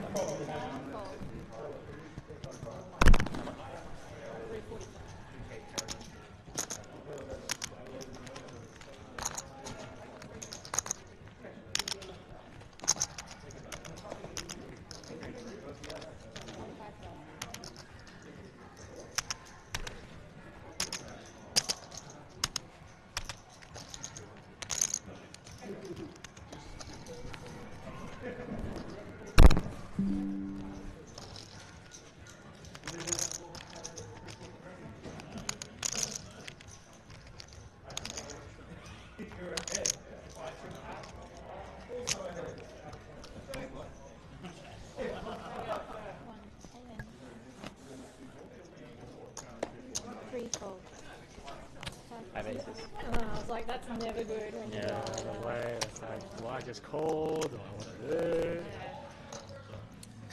Yeah, Joe's woken up.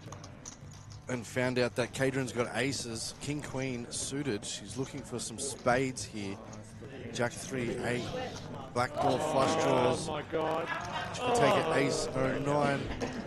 Doesn't happen. And there is our 5th elimination in Joe. She's playing fantastic. Joe. Good game, Joe. Joe picks herself up. $1,900 as we welcome a 600 jump here for the next 4. Kings against her 6s, 8s against the king queen.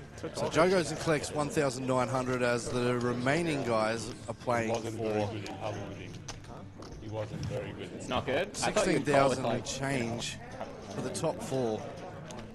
You knew right away? What am I supposed to do? I can't just snap call like George. I thought you'd be like a double elimination. Priced in. Jack Mardanbeigi right now is on fire, and Zehan is just sitting there patiently waiting. So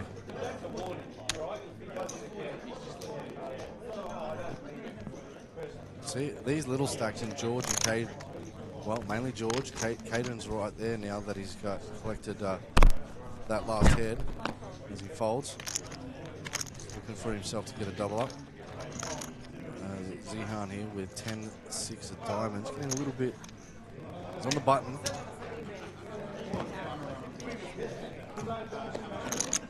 Raises to 80,000. Jack breaks it with ace 10. Took my glass off before. I got kings. I know. I said I'm getting better cards when I take my glass off. Yep. Gets the call. I'll try this. Put them on and take them off. Like wax on, wax off. Wax on, wax off. Cadeyrn's handed his glasses. Wax on. Yeah, you look like a ball.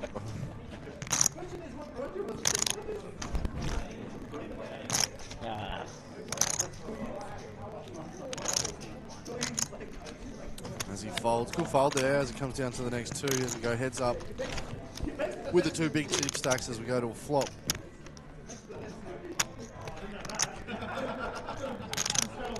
Queen, 7, queen. Air balls for everybody. Jack's currently leading. Takes a check. Zehan checks back. Turn is a 3. Goes check. Jack on the river. Interesting card. First in the pot here. Might just take it down, but they probably don't want to go to war with each other. It's check kind of territory.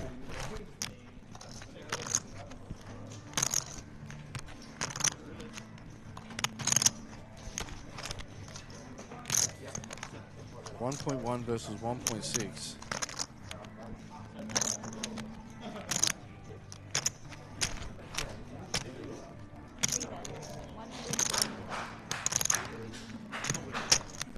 Got 170,000. That 240 pot.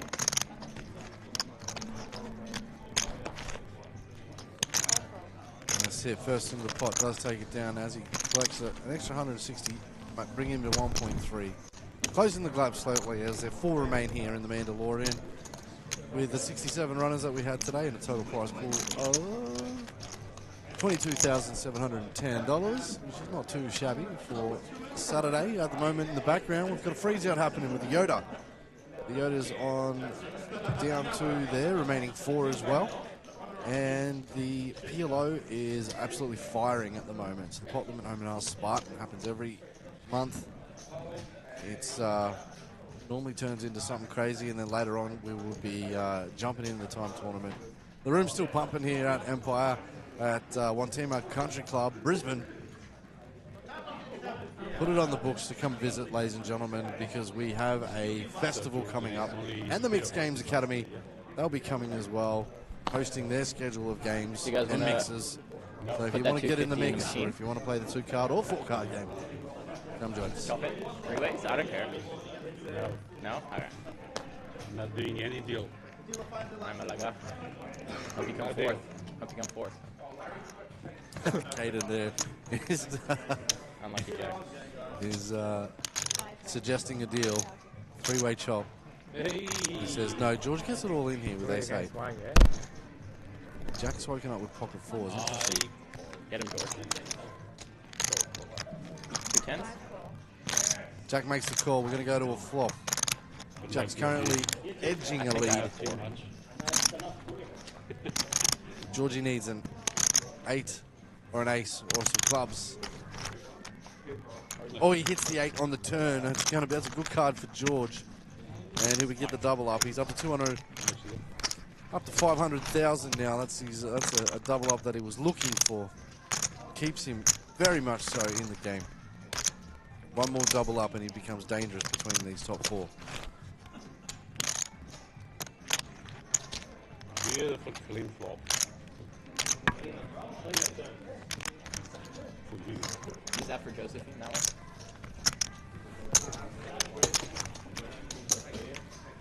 Ace 8. Jammed. Jammed, I think. 50 big blinds. In some kind of Saturday 2 weeks ago, I was watching big stack versus Jason. Remember Jason had the big stack on the final?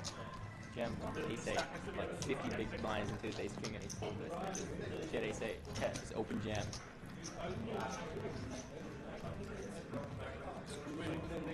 I mean, they were literally the 2 biggest stacks. It was mental.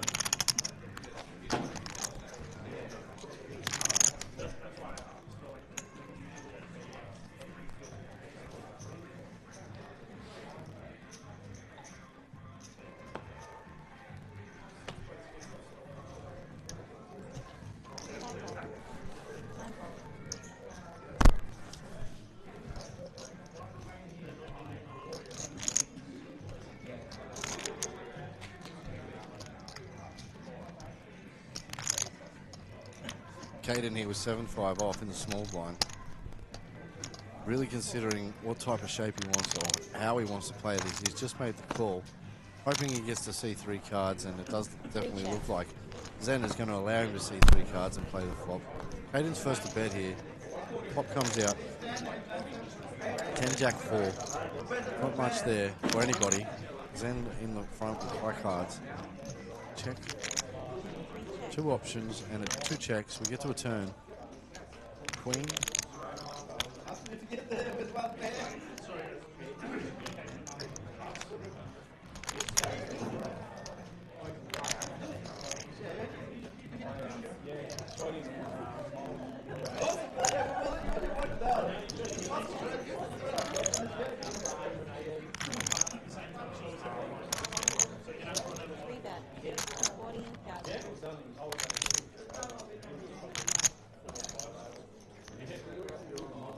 Just a min bet there, which is really fishy. I wonder if Cadeyrn can sniff that out.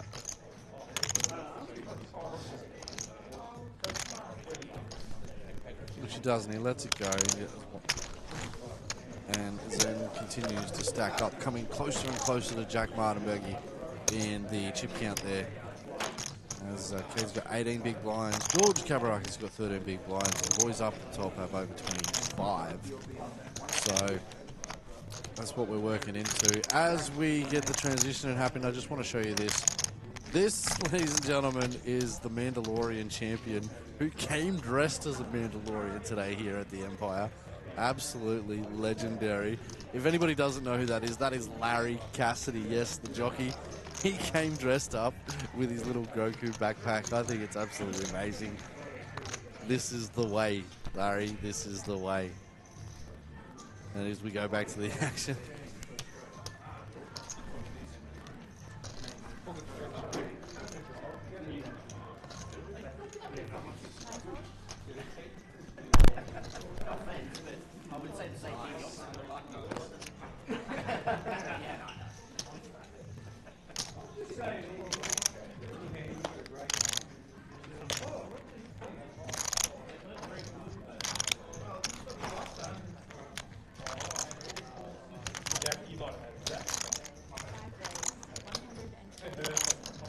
Jack Mardanbeigi's playing back at Zehan. 4-3 offsuit.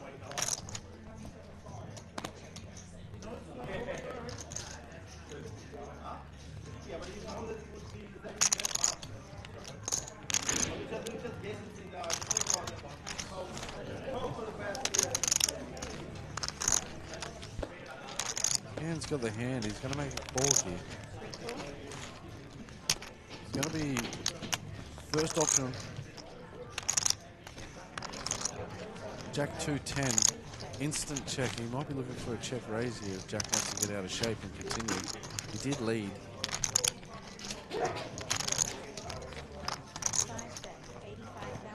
$85,000 is the bet. Here comes the check raise, ladies and gentlemen. Lock and loaded.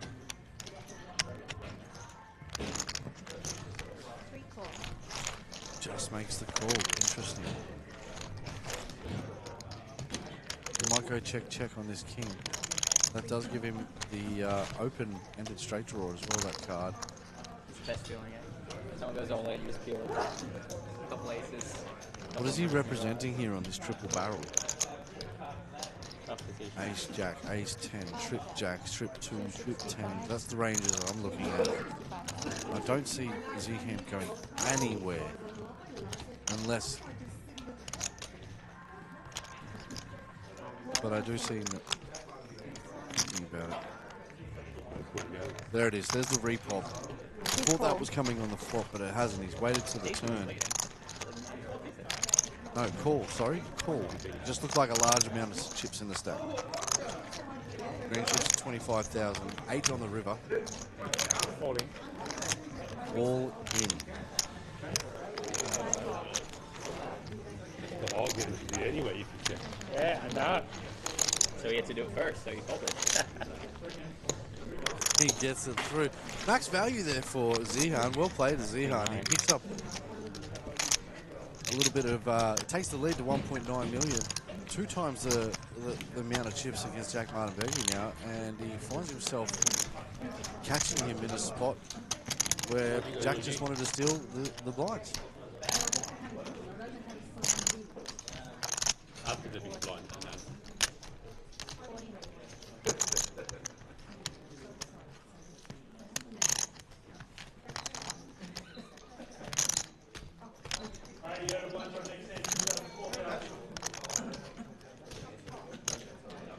Pretty substantial pot, I would say, there for Zehan, and now to be able to make the lead a little bit clear, I would say, within the top 4 players here. He, as long as he can keep pressure on all 3 of those players now, since they're short stacked.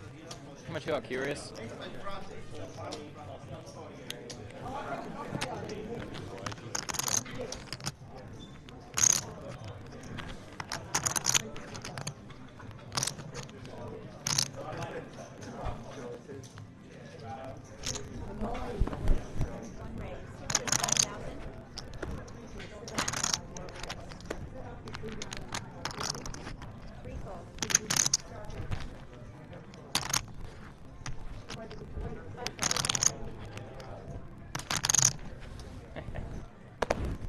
I had spades as well.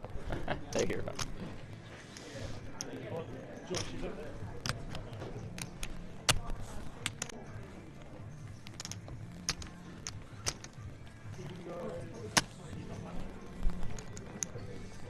And ladies and gentlemen, the Empire Evolution Festival has been released and announced. If you want to make your way to Brisbane in July, going into August, I think, we've got 13 events here. Some absolutely crazy events that I want to talk to you about. I'm not sure if you can see it or not on the screen, but we've got the Evolution main event. 6 flights there going into a 40K guarantee. We've got the Evolution High Roller. That is a $20,000 guarantee, Friday and Saturday, 2-day event. We've got the No Limit Hold'em PLO 8 Max, also on Friday. Another one that we're bringing in there is the 1100 Sylvester and Co. on Thursday the 31st. No Limit Hold'em Challenge. 1 re-entry into that one. That one's going to be an absolute cracker from our jeweler. And Love and Knots Accumulator Mystery Bounty. That's something new that we have not ever done. I don't think we've ever seen it anywhere before. The Accumulator Mystery Bounty is basically, instead of getting into 30% of the field like a regular Mystery Bounty would, it's all about accumulating the bounty chips. And now a bounty chip won't exactly get you a value straight away, but 3 or 4 of those bounty chips, which we were going to release as we do an informational video coming up very, very soon, Sandbagging. The accumulation of those chips will get you a spin of the barrel. So it still takes a percentage of the field, but it's all about knocking a player out in that bounty and collecting that particular magic number, whether that's 3 or 4, and then you get to go to the barrel. That's not including your own bounty. What I do like about that particular thing is if you do eliminate somebody, then you would have the 2 bounties and your own in front of you, and if you do find yourself all in from another pot, both of those bounties will become available to win in that particular pot if you are all in. So a player could pick up 2 bounties within 1 pot scoop and find their way spinning the barrel to go and get themselves an envelope full of cash. Mystery Bounty Accumulator, that's coming here to Empire in the Empire Evolution Festival. More details to come as those structures will be released with all the details.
Cadeyrn on the button here with Jack 7 of hearts. Is he going to be aggressive, try and take it, or just find a call? He has raised 80,000.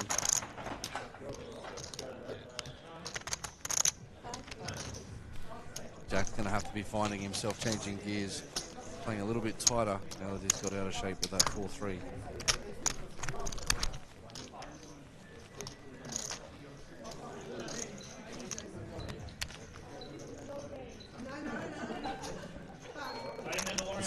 It's kind of ironic now because Cadeyrn was asking for a chop, and Jack refused outright. So Cadeyrn said, "Good luck. I hope you get full." Friendly camaraderie there at the table.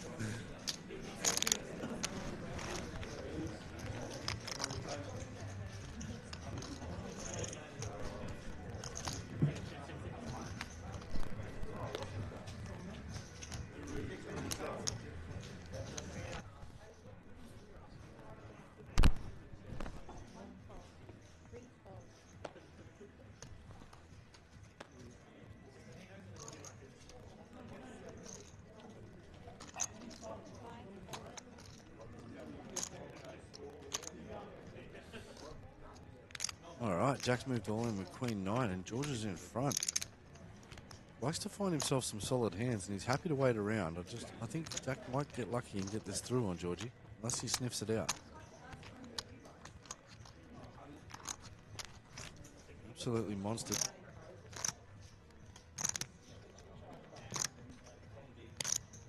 Oh, he's got it. He's got it in. He's made the call.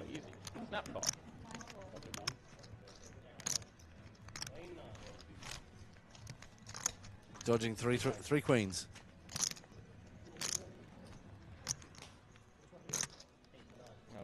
King Ace Jack, and now he's dodging a 10. There's the 9 and a 7 on the river, and Kabourakis. Georgie doubles up.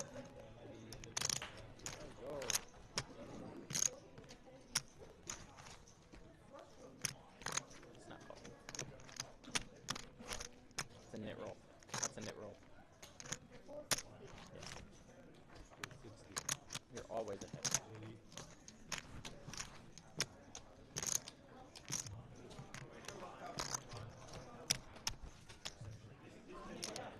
That's why I jam.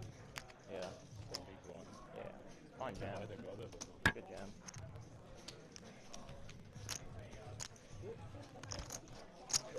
Blinds this hand at 25.50.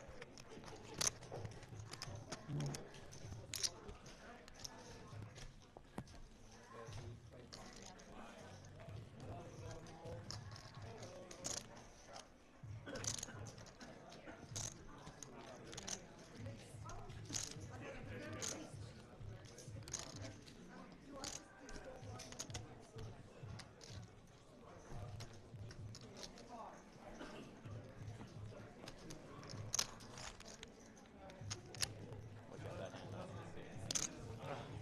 Just turn the nuts. Turn Jack 9. Which Against Jack. Queen Jack. 3-4. Oh, you're watching it now? Yeah. Wow.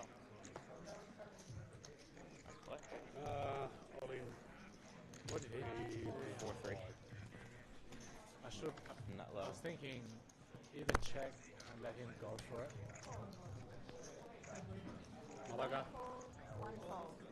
It's 9 again. It's not a game. Another life this time. My turn. Get him out of here. Never die. Especially with 6. Eight. Gotcha. 5. Outs. Even more out. Less outs. Now I need a 5 or 2. Oh, wow. Oh, the worm never died. Jack never dies. Jack is back. Back to chip leader.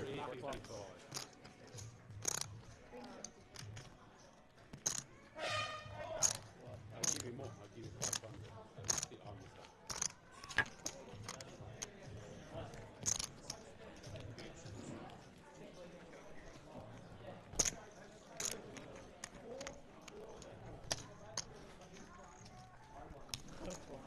Yeah, I thought about checking and let him go for it. Yeah. In that hand, actually. That hand, the blind on blind hand, I thought about checking and let you go for it on the river. Oh, it's 100% jam. Yeah.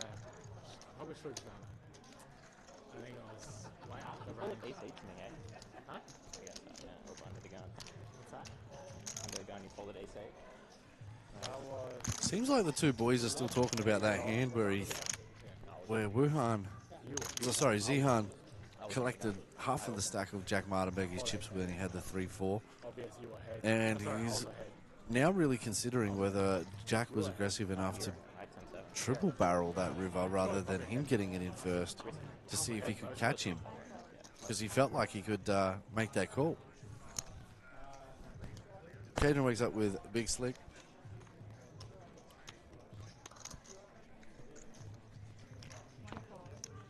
Makes the call.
match. 8-3. Ace 3? 8-3. 8-3, oh. I had ace. Yeah. Trap. Yeah, obvious. Obviously trap. I did that earlier to same sort of thing. On the line against Adam. Yeah. I just limp, and he raises when I re-raised him as a flop. Because I thought he was making a move. So when he calls, oh fuck. Yeah.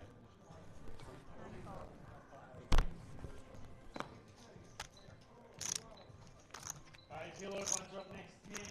400, 800.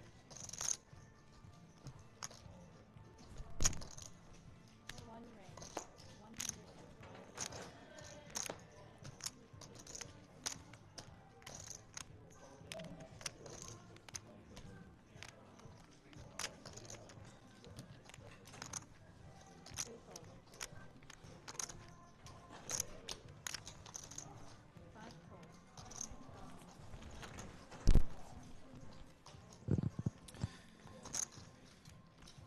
Cadeyrn gets his call with his pocket sevens and flops a set here.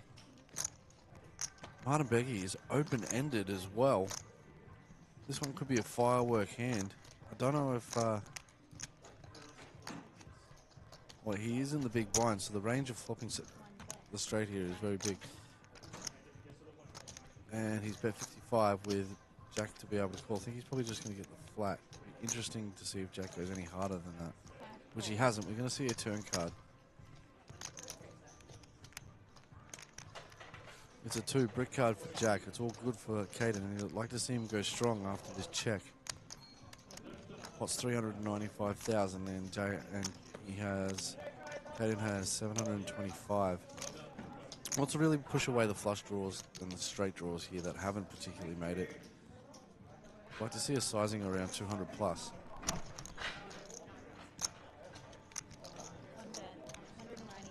190,000 is the bet. And he's made there, which is pushed into Jack.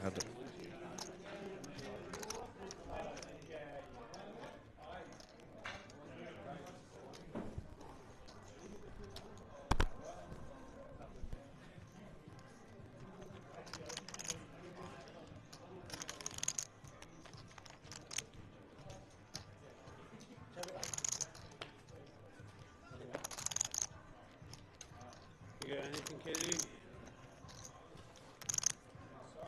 Do you? Do you have another? Do you have a made hand or something? Ace, queen, ace, jack.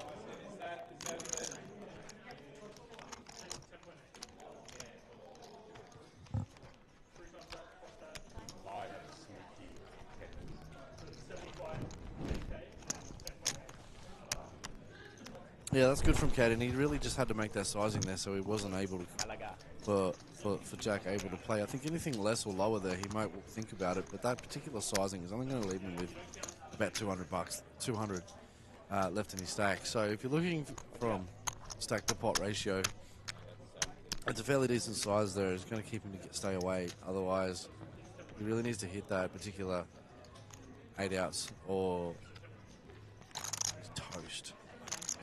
So he shut it down nice and early as Cadeyrn keeps making his way up. He's now in the top 2 contenders there as Jack and George are sitting around about equal stack sizes. More to come. Let's see how this rolls.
last hand was also unique.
knows what he's got though. Like he can clearly see.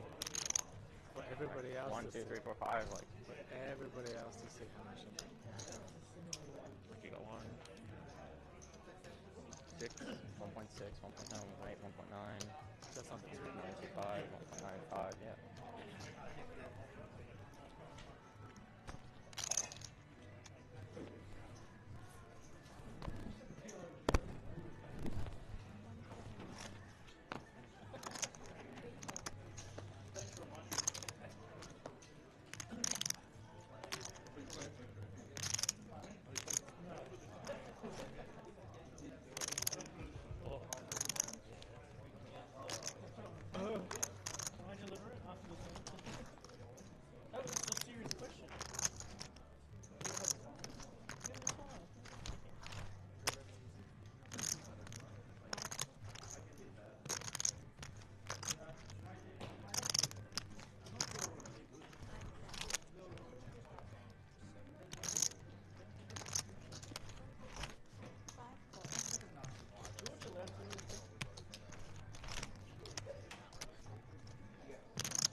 George has moved all in with 10-6 of hearts here to 2 pair. Jax makes the fold. Doesn't want to get there, he says. Shows the 10.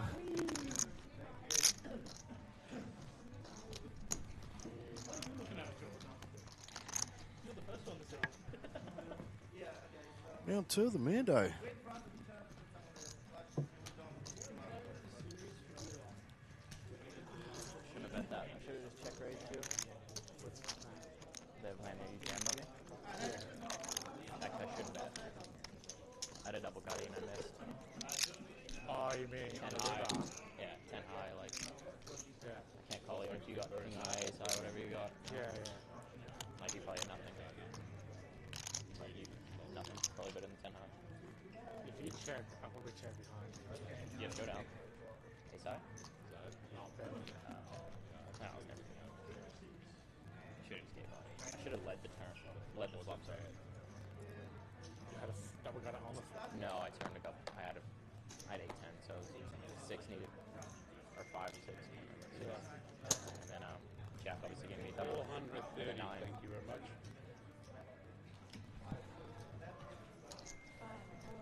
Set of sevens.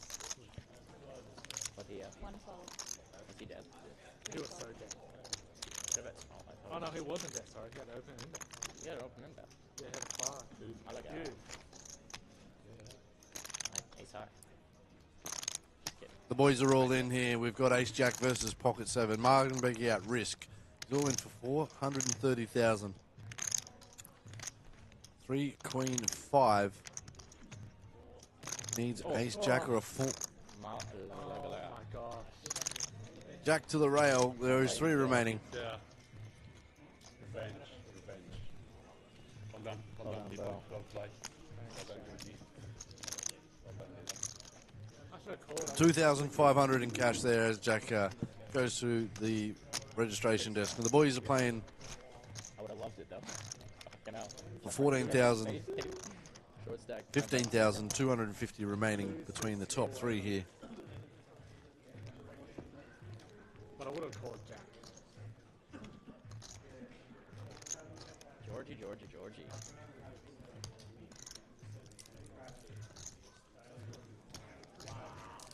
Georgie Kabourakis has come out of the hole. He's been sitting short stack for a very long time, and now he's second in chips.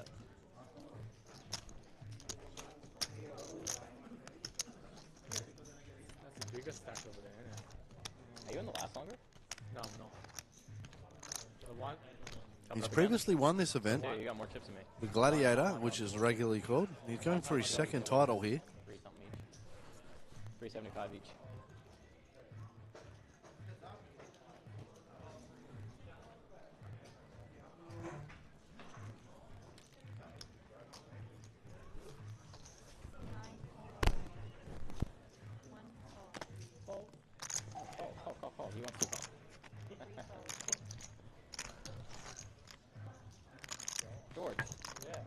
raise, bro. Yeah, you can raise. That's right.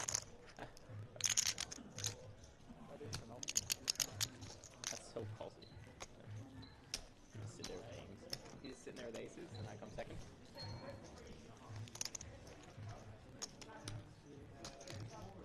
I think I've laddered it.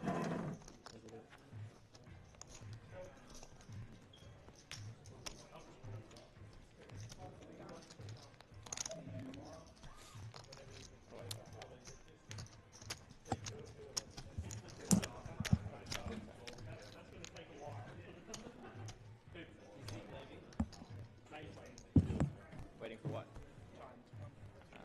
Ziggy, ziggy, ziggy, can't you see?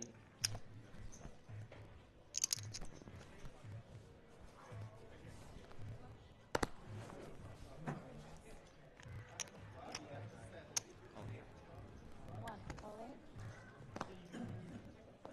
3, 4.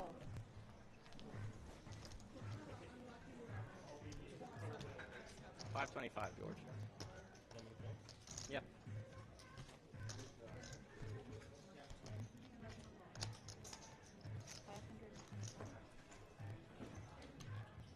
Do you have a pair? Ace high? Oh, yes, 30, 60, 60 next day.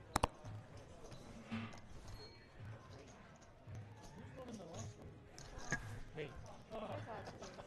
The one time the one time no either. Chop it up. Or a deuce. This sounds fucking reverse psychology. Oh no. Oh! That's good for a chop, actually. Come on, anything above. Yes. Yeah, it's a No, chop. 4. Oh my gosh. Oh! Oh! Full house. I should have been in there too. You win. What the hell is that? Well, that's a chop like 90%.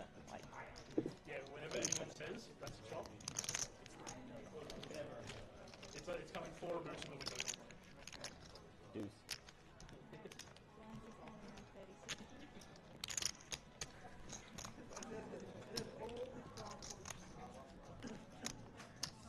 That was my destiny. That was my calling card. Now I win. You guys want to chop it? Because I'll win. Just wait till I double, bro.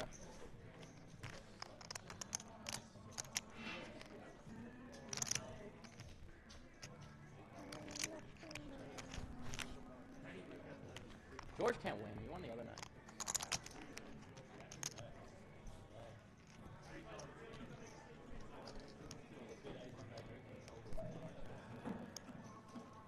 What are you putting in the soda water?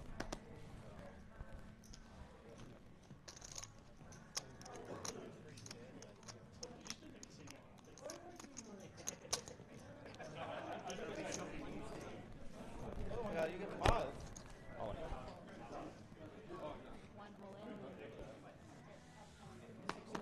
Pump fake.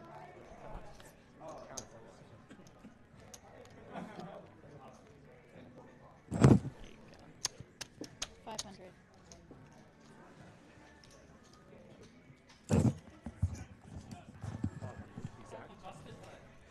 Cadeyrn's all in here with Zehan making the call.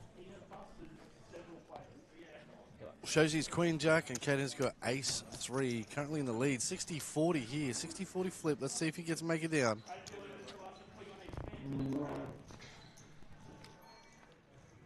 Nine, 4, queen, Zehan. He's just absolutely cracked it. Cadeyrn is making his way. That's going to make us into our heads up, ladies and gentlemen.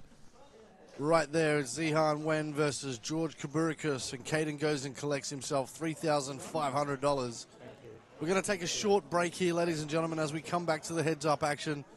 Stay tuned. If not, we're 10 minutes time. We'll be back watching these boys playing heads up poker. Because the price is so close, like the laddering. Move back, get out of the way. Yeah.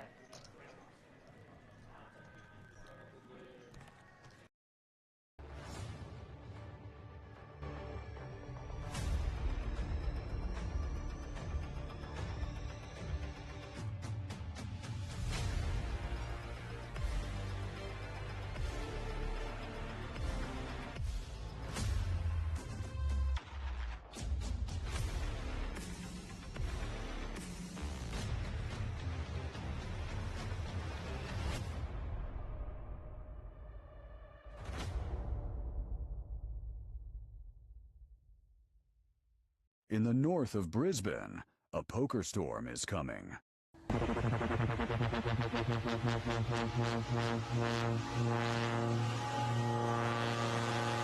Empire Poker invites you to the Empire Evolution Festival. 15 headline events, over $120,000 in guaranteed prize pools. And only one question.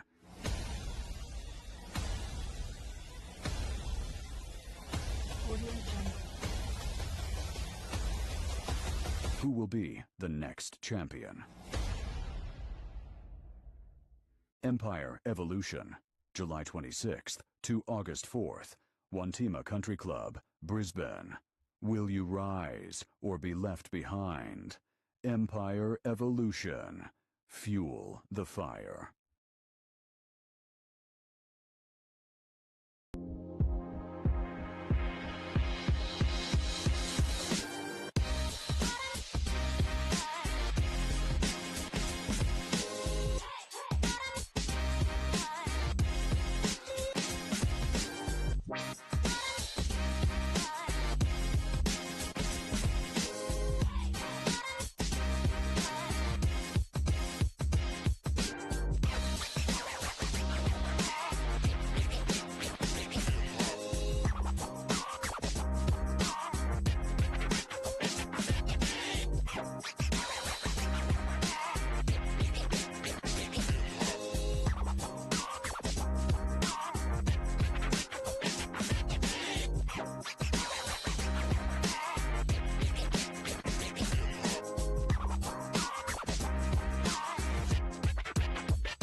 won't leave it to fate.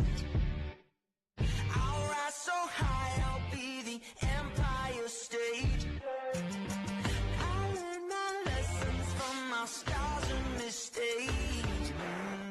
I'll make my own future, I won't leave it to fate. My name is thunder, lightning.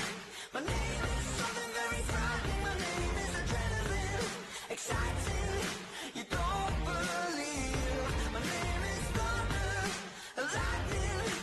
I'll be showing up uninvited. My name is adrenaline, exciting. If you don't believe, then let me show you.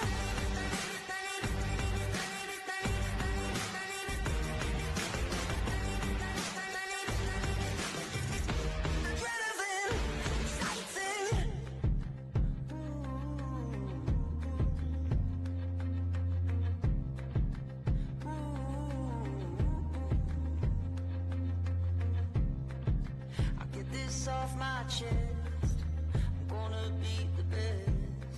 I'm gonna change the world.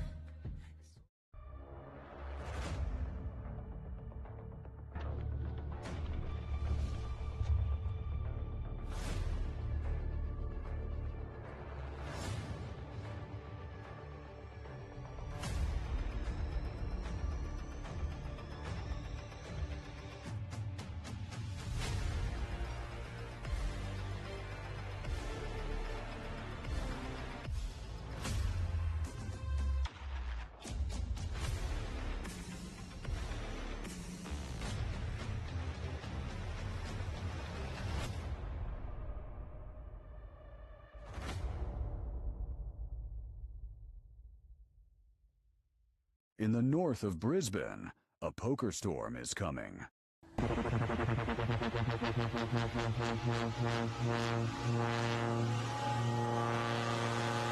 Empire Poker invites you to the Empire Evolution Festival. 15 headline events, over $120,000 in guaranteed prize pools. And only one question.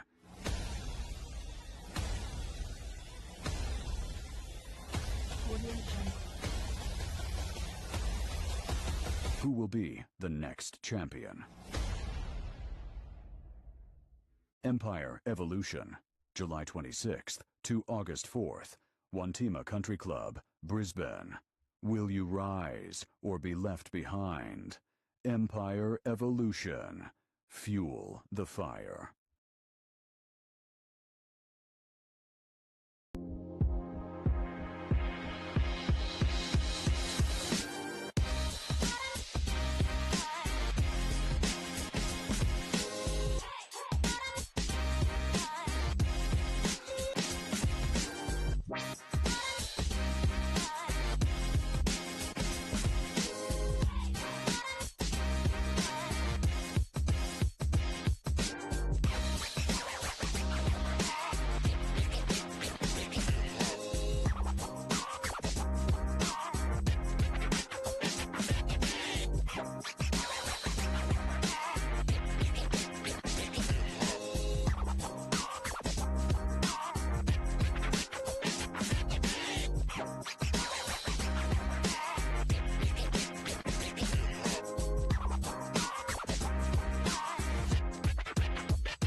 Yes, and welcome back, ladies and gentlemen. Here we are, heads up in the Mandalorian. And I'm not even live. I'll have to start that again. Adam, what's your last name? Todd. Adam Todd. No, Todd. Todd. Sorry, man. Sorry, Todd. That's Todd, okay. what's your last name? Seckley. Todd Seckley. I should remember. You beat me. All good. Yeah. Yes, welcome back, ladies and gentlemen. Here we are live as we are going heads up with the two players remaining in the Mandalorian 15K guarantee. Joined in the commentary booth here for the heads up. Todd Seckley, how are you, mate? Good, yourself, Adam? How are you doing tonight? Fantastic, mate, fantastic. It's nice to see you here in Empire Land, mate, out in North Brisbane, as you pretty much take a fair trip yourself. Yeah, it's 70 minutes, 75 minutes each way, so normally make the trek out. North or south? South. West a little bit, yeah. West a little bit, okay. Out past Greenbank. Ah, right, okay. 70 minutes? Yeah, sometimes it depends on worse. traffic. Yes, Wednesday night was really bad because of State of Origin. Oh, yeah, So the traffic 100%. was an absolute killer. Yeah, go the Blues. So here we are, mate. We're heads up here with these two guys. It's been an absolutely cracker. The field's down to 2, and just so you know, here's the payout structure as well. 6,750 up top, and 5,000 of that for second place. Not too bad. The boys are playing there for 11.75. I believe there were some talks of a deal of some sort. Okay. Have to confirm, but during the break, I'm pretty sure there was. I think they were saying 5.5 each and playing for the rest. Yep. So that leaves another 750 or so, plus the coveted trophy, which is looking quite stunning. So coming into this, how do you pronounce Wayne's first name? I've just been saying Zehan. Zehan. With a slight advantage. Yep, George moved all in here with King 3, 2 spades. The flush draw, it's going to get it done, I would imagine. So was that a check jam, it looked like? Yeah, I've totally missed those last bits there, mate. So it did look like a check jam. I think he collected 230 there as well. So going something fresh and new here, we're going to try and we've mic'd up all 3 of these people at the table here with a little bit, just waiting for it to sort of come through. Is it clear on your end? Not super clear. We'll get there. You can definitely hear the background sounds, but I don't know the few times that I have played with George, he is quite a talker. So the mics are a good idea to pick up that table talk. Yeah, it's just something fresh. Normally, I'm just running something on on the table, which is just regularly that mic. But I've learned to find a product where I've got 4 different mics where I can jump in wirelessly, and I'm just trying to switch it back and forth in GFX and create a bit of a new product. But we'll see how that pans out from this point here, as George has got ace 10, raises to 150,000. He's going for his second Gladiator hashtag on this month, Mandalorian win here. And I believe this is Zan's first attempt at winning one. Yep. Sorry, Zehan. They're both fairly deep for this heads up as well. Both minimum 30 bigs here. George turning the ace after the flop went check. George was the flop raiser. Zehan leading out for just over 1 big blind. Is this a raise from George? 325. Like Zehan's bet. Yeah, George has raised 325. That's a big raise. That's 4 times there. Zehan's bet. 325. Looks like Zehan's making the call. He's definitely reaching for chips. 3 calls. It's a lot of outs, 9 outs. Any 5, 4, or 3 would be good here. Going to the river. Yeah, it's a brick city. Free check. He's checked it over to George. George, I'm assuming going for value here, and it's whether Zehan believes the story that he's telling. Yeah, and no time thought about on that either. Those chips went in very, very quickly. Very quickly.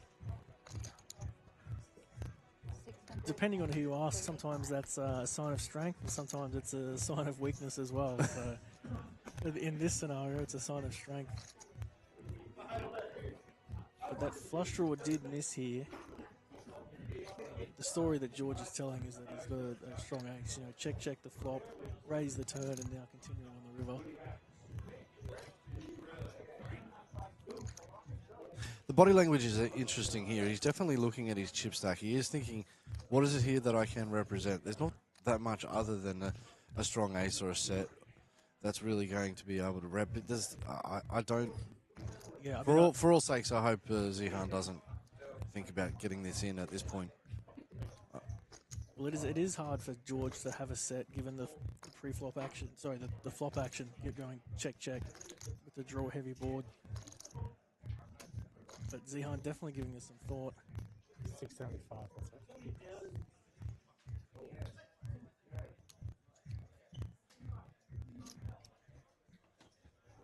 That's it. Definitely thinking this one over right now. And he does stick in the call. So George will get paid with his ace-10 here. That is a big pot. The chip lead jumping over into George's favour. Wow, he's made a call. Zehan now 15 bigs. That chip lead has swung that dramatically to George. I do like the way he's got his chips there stacked up. Yeah, I do like the way that he's got his chips stacked up there. Very nice, but he's down to 15 big blinds, and George has certainly gained the lead here. Can he seal the deal and get himself another trophy? as you and I both know, heads-up poker is so back and forth. You know, anything can happen. You know, 6 blinds, 10 blinds. The lead can change so quickly. Yeah, it certainly is, and it's definitely, especially when you've got somebody, an opponent that you just can't really understand where he's going. I did. Speaking of which, what did we go heads up in? I can't remember the tournament. It was one of the Wednesday ones. Oh, okay, for the Pharaoh. I think so. Yeah, for the Pharaoh. Yeah, that was definitely a long heads up. All in announced there from George Kabourakis.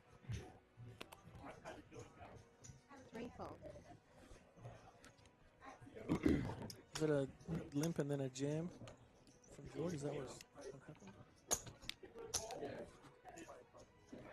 Oh, okay, it wasn't a jam, just a raise. No, I thought I don't know if you can hear it on your headset, but I heard an all in. Oh, okay, no, I can't hear the. Advance the players, the dealers give them favourable cards. You'll have to be the translator for me for the time being. I'll see if I can help you out here, mate. He just won 2 hands. 2 out of 2. I know. Yeah.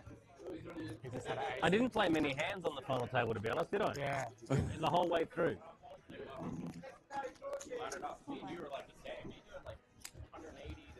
Yeah.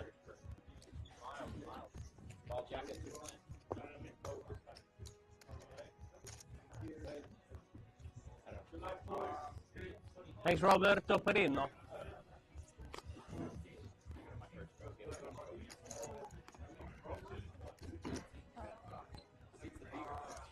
I know I'm not live, you are, but I know you're probably going to hear this, but I'm hoping it doesn't mess up the audio.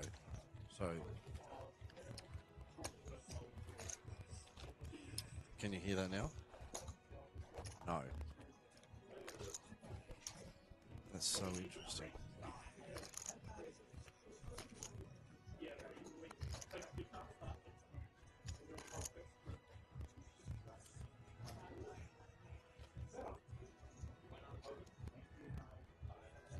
So we're down to the final 2, and 3-1. 3-1 in favour of George Kabourakis here versus Zehan, as the boys are still going to work. Heads up is always the hardest time to be able to do a little bit of commentary, unless he's moved all in, Zehan. With 15 bigs, I mean, for heads up, that's still quite a large jam. Yeah. Yeah, but 9-8 suited, you know, it's a hand that even when called, you know, a lot of the time it's going to have 40% equity. Like, it's not a bad hand to get it in with. Well, it's interesting. Obviously, you know, everybody bases off their 10 big blind jams You off the big blind. But these guys have an ante to think about that goes in as well. So they're picking up, what, 150 every hand? Yeah, especially jamming from the small blind, you know, that's 2.5 bigs, including your own small blind back. So it makes a lot of sense. Just got the aces and aces. I'd imagine if Zehan manages to pull back a little bit of the lead, we won't see as many pre-flop jams either. Yeah. Go back to a few more standard opens.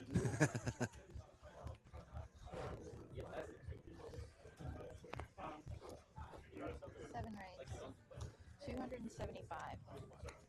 I'm bugging out now because I'm wondering why you can't hear anything. I'm trying to figure it out. Okay. That's fine, mate. Well, here we go. So both boys have said okay. No. Suited wins. Suited wins. Suited wins. Double flush though. Yeah. Queen 7 versus Queen 7. George with the suited variety, but yeah, likely going to be a chop. Oh, 2 hearts as out I there say too. As I say that, it's a sweat. It's very sweaty. It's very fading the heart. And it does fade the heart. Yeah. As they all ship it back, he doesn't want to mess up his beautiful chip stacks that he's got cracking there. I did see it earlier in the night when he had a pile, an absolute mountain, and every single chip was just so neatly organised in order. Yeah.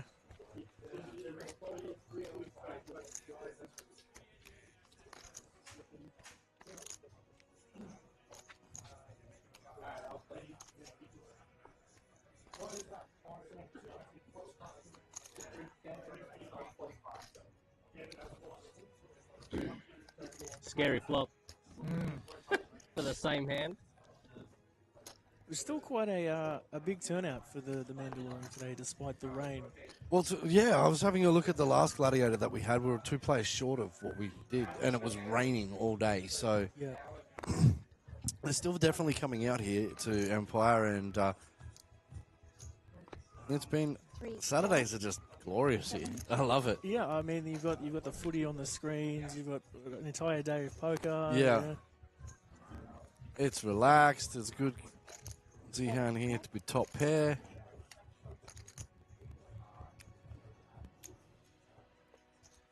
Three bet, 60,000. I think that's the end of that hand nice and quickly. Opting for one big blind and gets the job done. George with queen high. Not really much going on.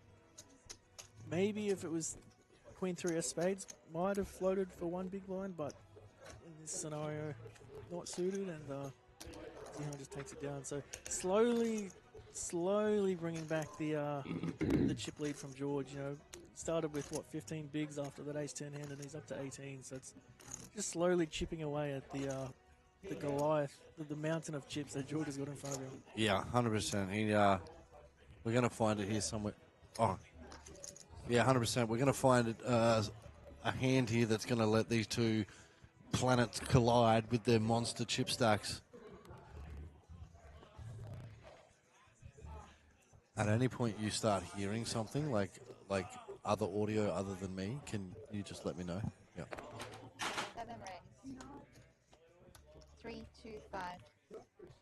3 folds. So George putting in a big raise with ace-6 there. 5 bigs, just over 5 bigs, and Zehan just folds the 7-4 offsuit.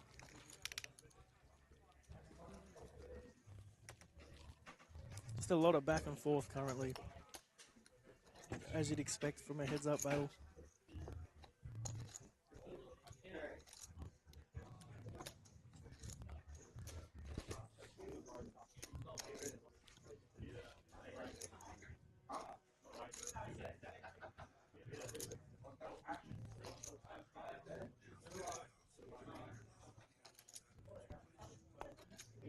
Look, Zehan's not. He's been pretty formidable all night. He hasn't been really one to sort of go away. Yeah, okay, in poker the stack goes up and down, but he's also probably done the most damage on the table here as well. Jack Mardanbeigi had an absolutely massive stack, and Zehan found the spots just to catch him, and just a little bit at a time, one brick at a time, and he started to build castles. Yeah. George is in a pretty prominent spot right now, very similar to what Jack Mardanbeigi was. Just adding to that, Zehan just limped the 9-7 off, and George has just put it in with 9-4 suited. So, yeah, right. You know, a very wide hand, but just putting his stack to work. Yeah.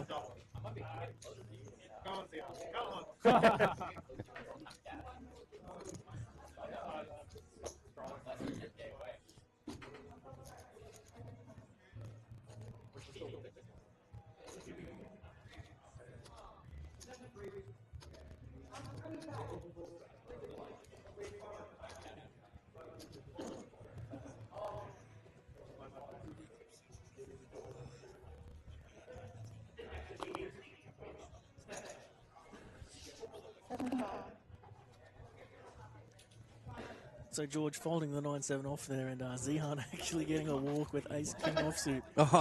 Would have liked to get that one in. Yeah, but, I'd love to be getting walks with ace-king. Offsuit too. It's a real sweaty hand, isn't it? Like, I don't really like... I don't really like looking at my whole cards and being like, ace-king. All right, here we go. This is going to be interesting. I mean, only bad things happen at looking at your cards when you get a walk. You know, only disappointment to come.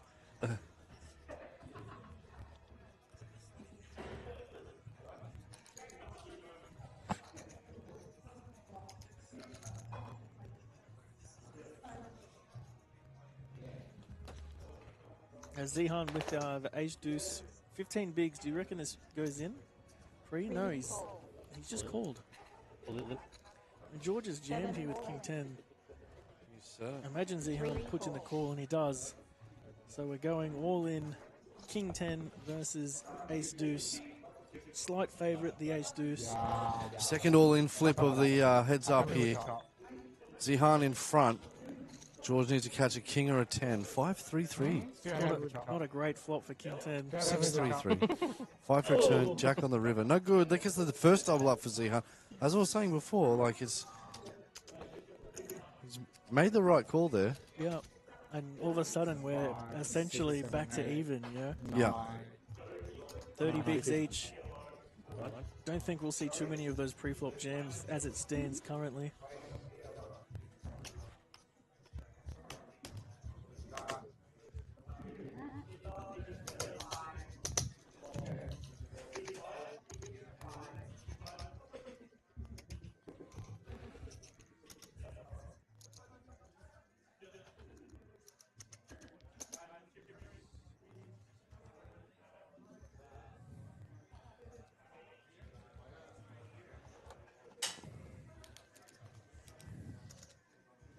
So that's the first. That's the second double up down there for Zehan into George Kabourakis. Okay, so we're back to 50-50. Back to 50-50, 30 bigs each. We could be in for quite the lengthy heads-up battle here. Well, yeah, it could be a lengthy heads up. We might be. The boys are going to be in battling, but do yourself a favour. Don't look right.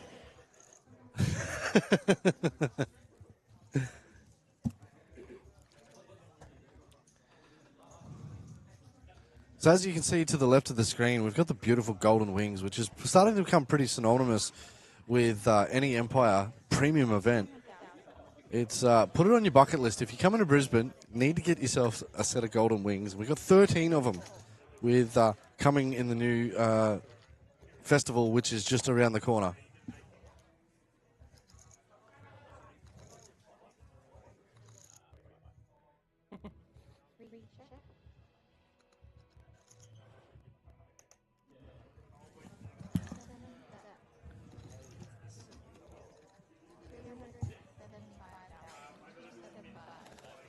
So he's got 4, 10, 2. Both the gentlemen have king and a very short kicker. George makes the bet. George was the pre-flop raiser. Yeah, I can see that he's raised 200 and then raised another 275. 3 on the turn. So George picking up the open-ended straight draw. Turn action going check, and Zehan will river some showdown value here. Yeah. 7. George is jammed.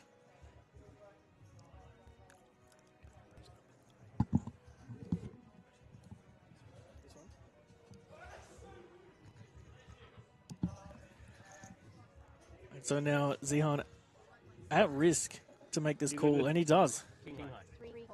Oh, he's made a king high call and 7. 7 on the river, yeah. George has called it for king high.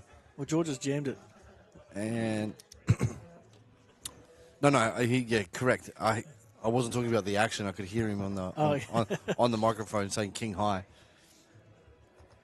Yeah, letting Zehan know that had the winner there, and George down to crumbs, down to dust. Less than 3 big blinds. That's it. That's got to be close to all she wrote. Unfortunate for George there, because if the 7 doesn't come on that river, the jam gets through. My question is, can Zehan get those chips in order before this game is over? I wouldn't put it past him. Yeah. All right, now I think you have the chip lead. And George says he thinks he has the chip lead. Why the 7 on the river? Oh, there's a head for the 7. Yes, but you weren't going to call it if you didn't hit it. True? Probably not. Yeah. Got it. Nice. And just like that, in an instant, pretty much, go from even, 50-50 to almost and very close to being finished. Yeah, and like I said, he's been a battler all night. I watched him attack Jack Mardanbeigi. George was 3-1 on him at one point. Then they went 50-50. And then he's got a little bit of luck on that river, to be fair. It could have been close to a... I mean, you can't win a poker tournament without some luck along the way. I know, and it's so nice to always have that amount of luck come your way. You can see the happiness on his face. He's just got to seal this in. I wouldn't be surprised if George plays this one just any 2. Alright. And he says, all right, Just what do we says, got? all right, yep. Oh, where? That's a good hand to do it with, ace 5.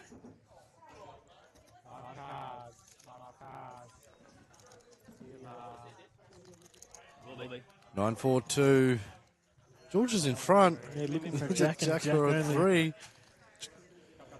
And George gets his double up. A little bit of life for George. Still going to be sub 6 blinds.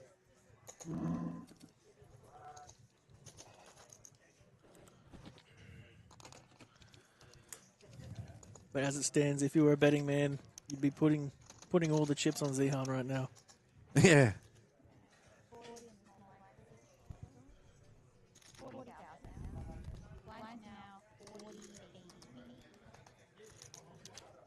$40.80 as the blinds goes up. More So squeeze they've here. just ticked up, okay.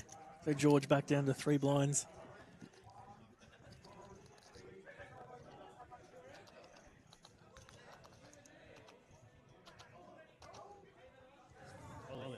And George jamming before looking at his cards. I'm going to look first.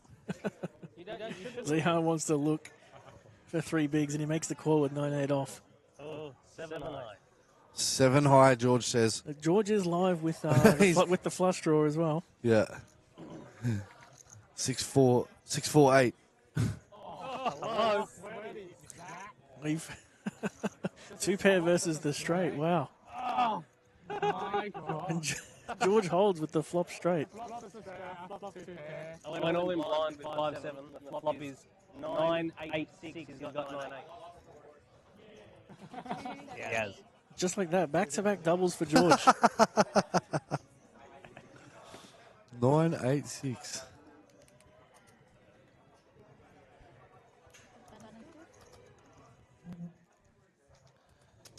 Can't kill it.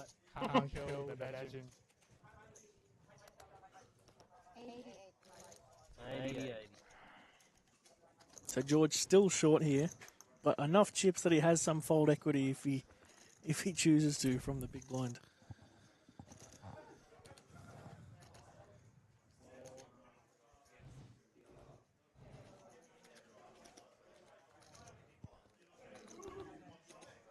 It's interesting, you know, he gets a double up here. He's a 120, 1.2 milli.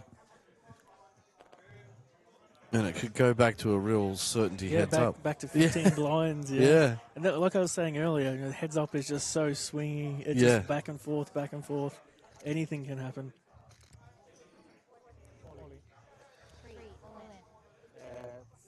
Oh wow, Zehan jamming with the king 3 and Oh, George. George is woken up with ace queen.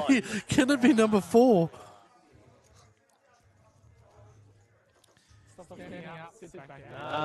Doesn't. Zehan doesn't want him to. Looking for a king or a 3, and there's a king on the turn. Oh, he's hit the king. There it is, ladies and gentlemen. George is eliminated, and there we have it. We have our new Mandalorian champion. His name is Zehan Wang.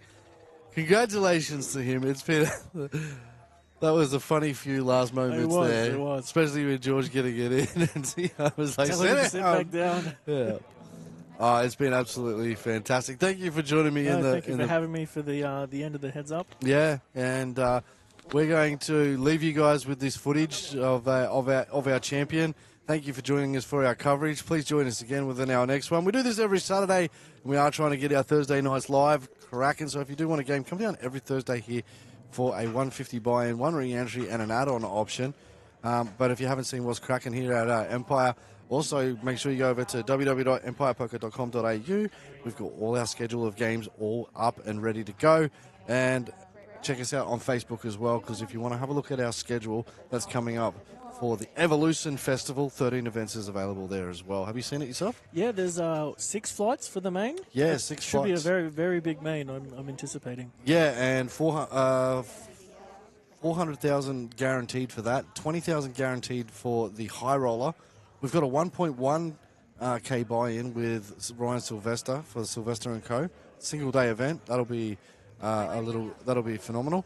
An accumulator mystery bounty it's a format that we've never done before, and I don't think anybody else has done before. Yep.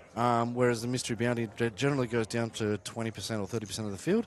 Ours is knock out 3 people, go to the barrel.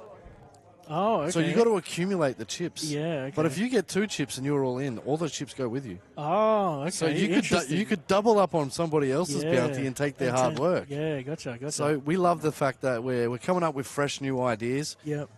We've done it before. We love thinking outside of the box here at Empire and making up games that just is not the regular structure. But we do take into account those structures that are absolutely phenomenal and what people and players want.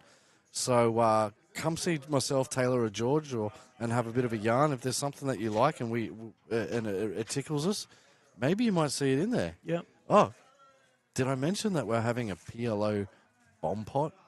No. Tournament? Did not. Yeah, and we're basing it exactly on the same structure as the World Series of Poker. Yeah. So that's also in there as well. Anyway, thank you for joining me in the commentary Thank you booth. for having me. I'm signing out for now. This has been the Mandalorian, and our congrats to our champions and our second places. My name's Aidan Glenn. Goodbye for now.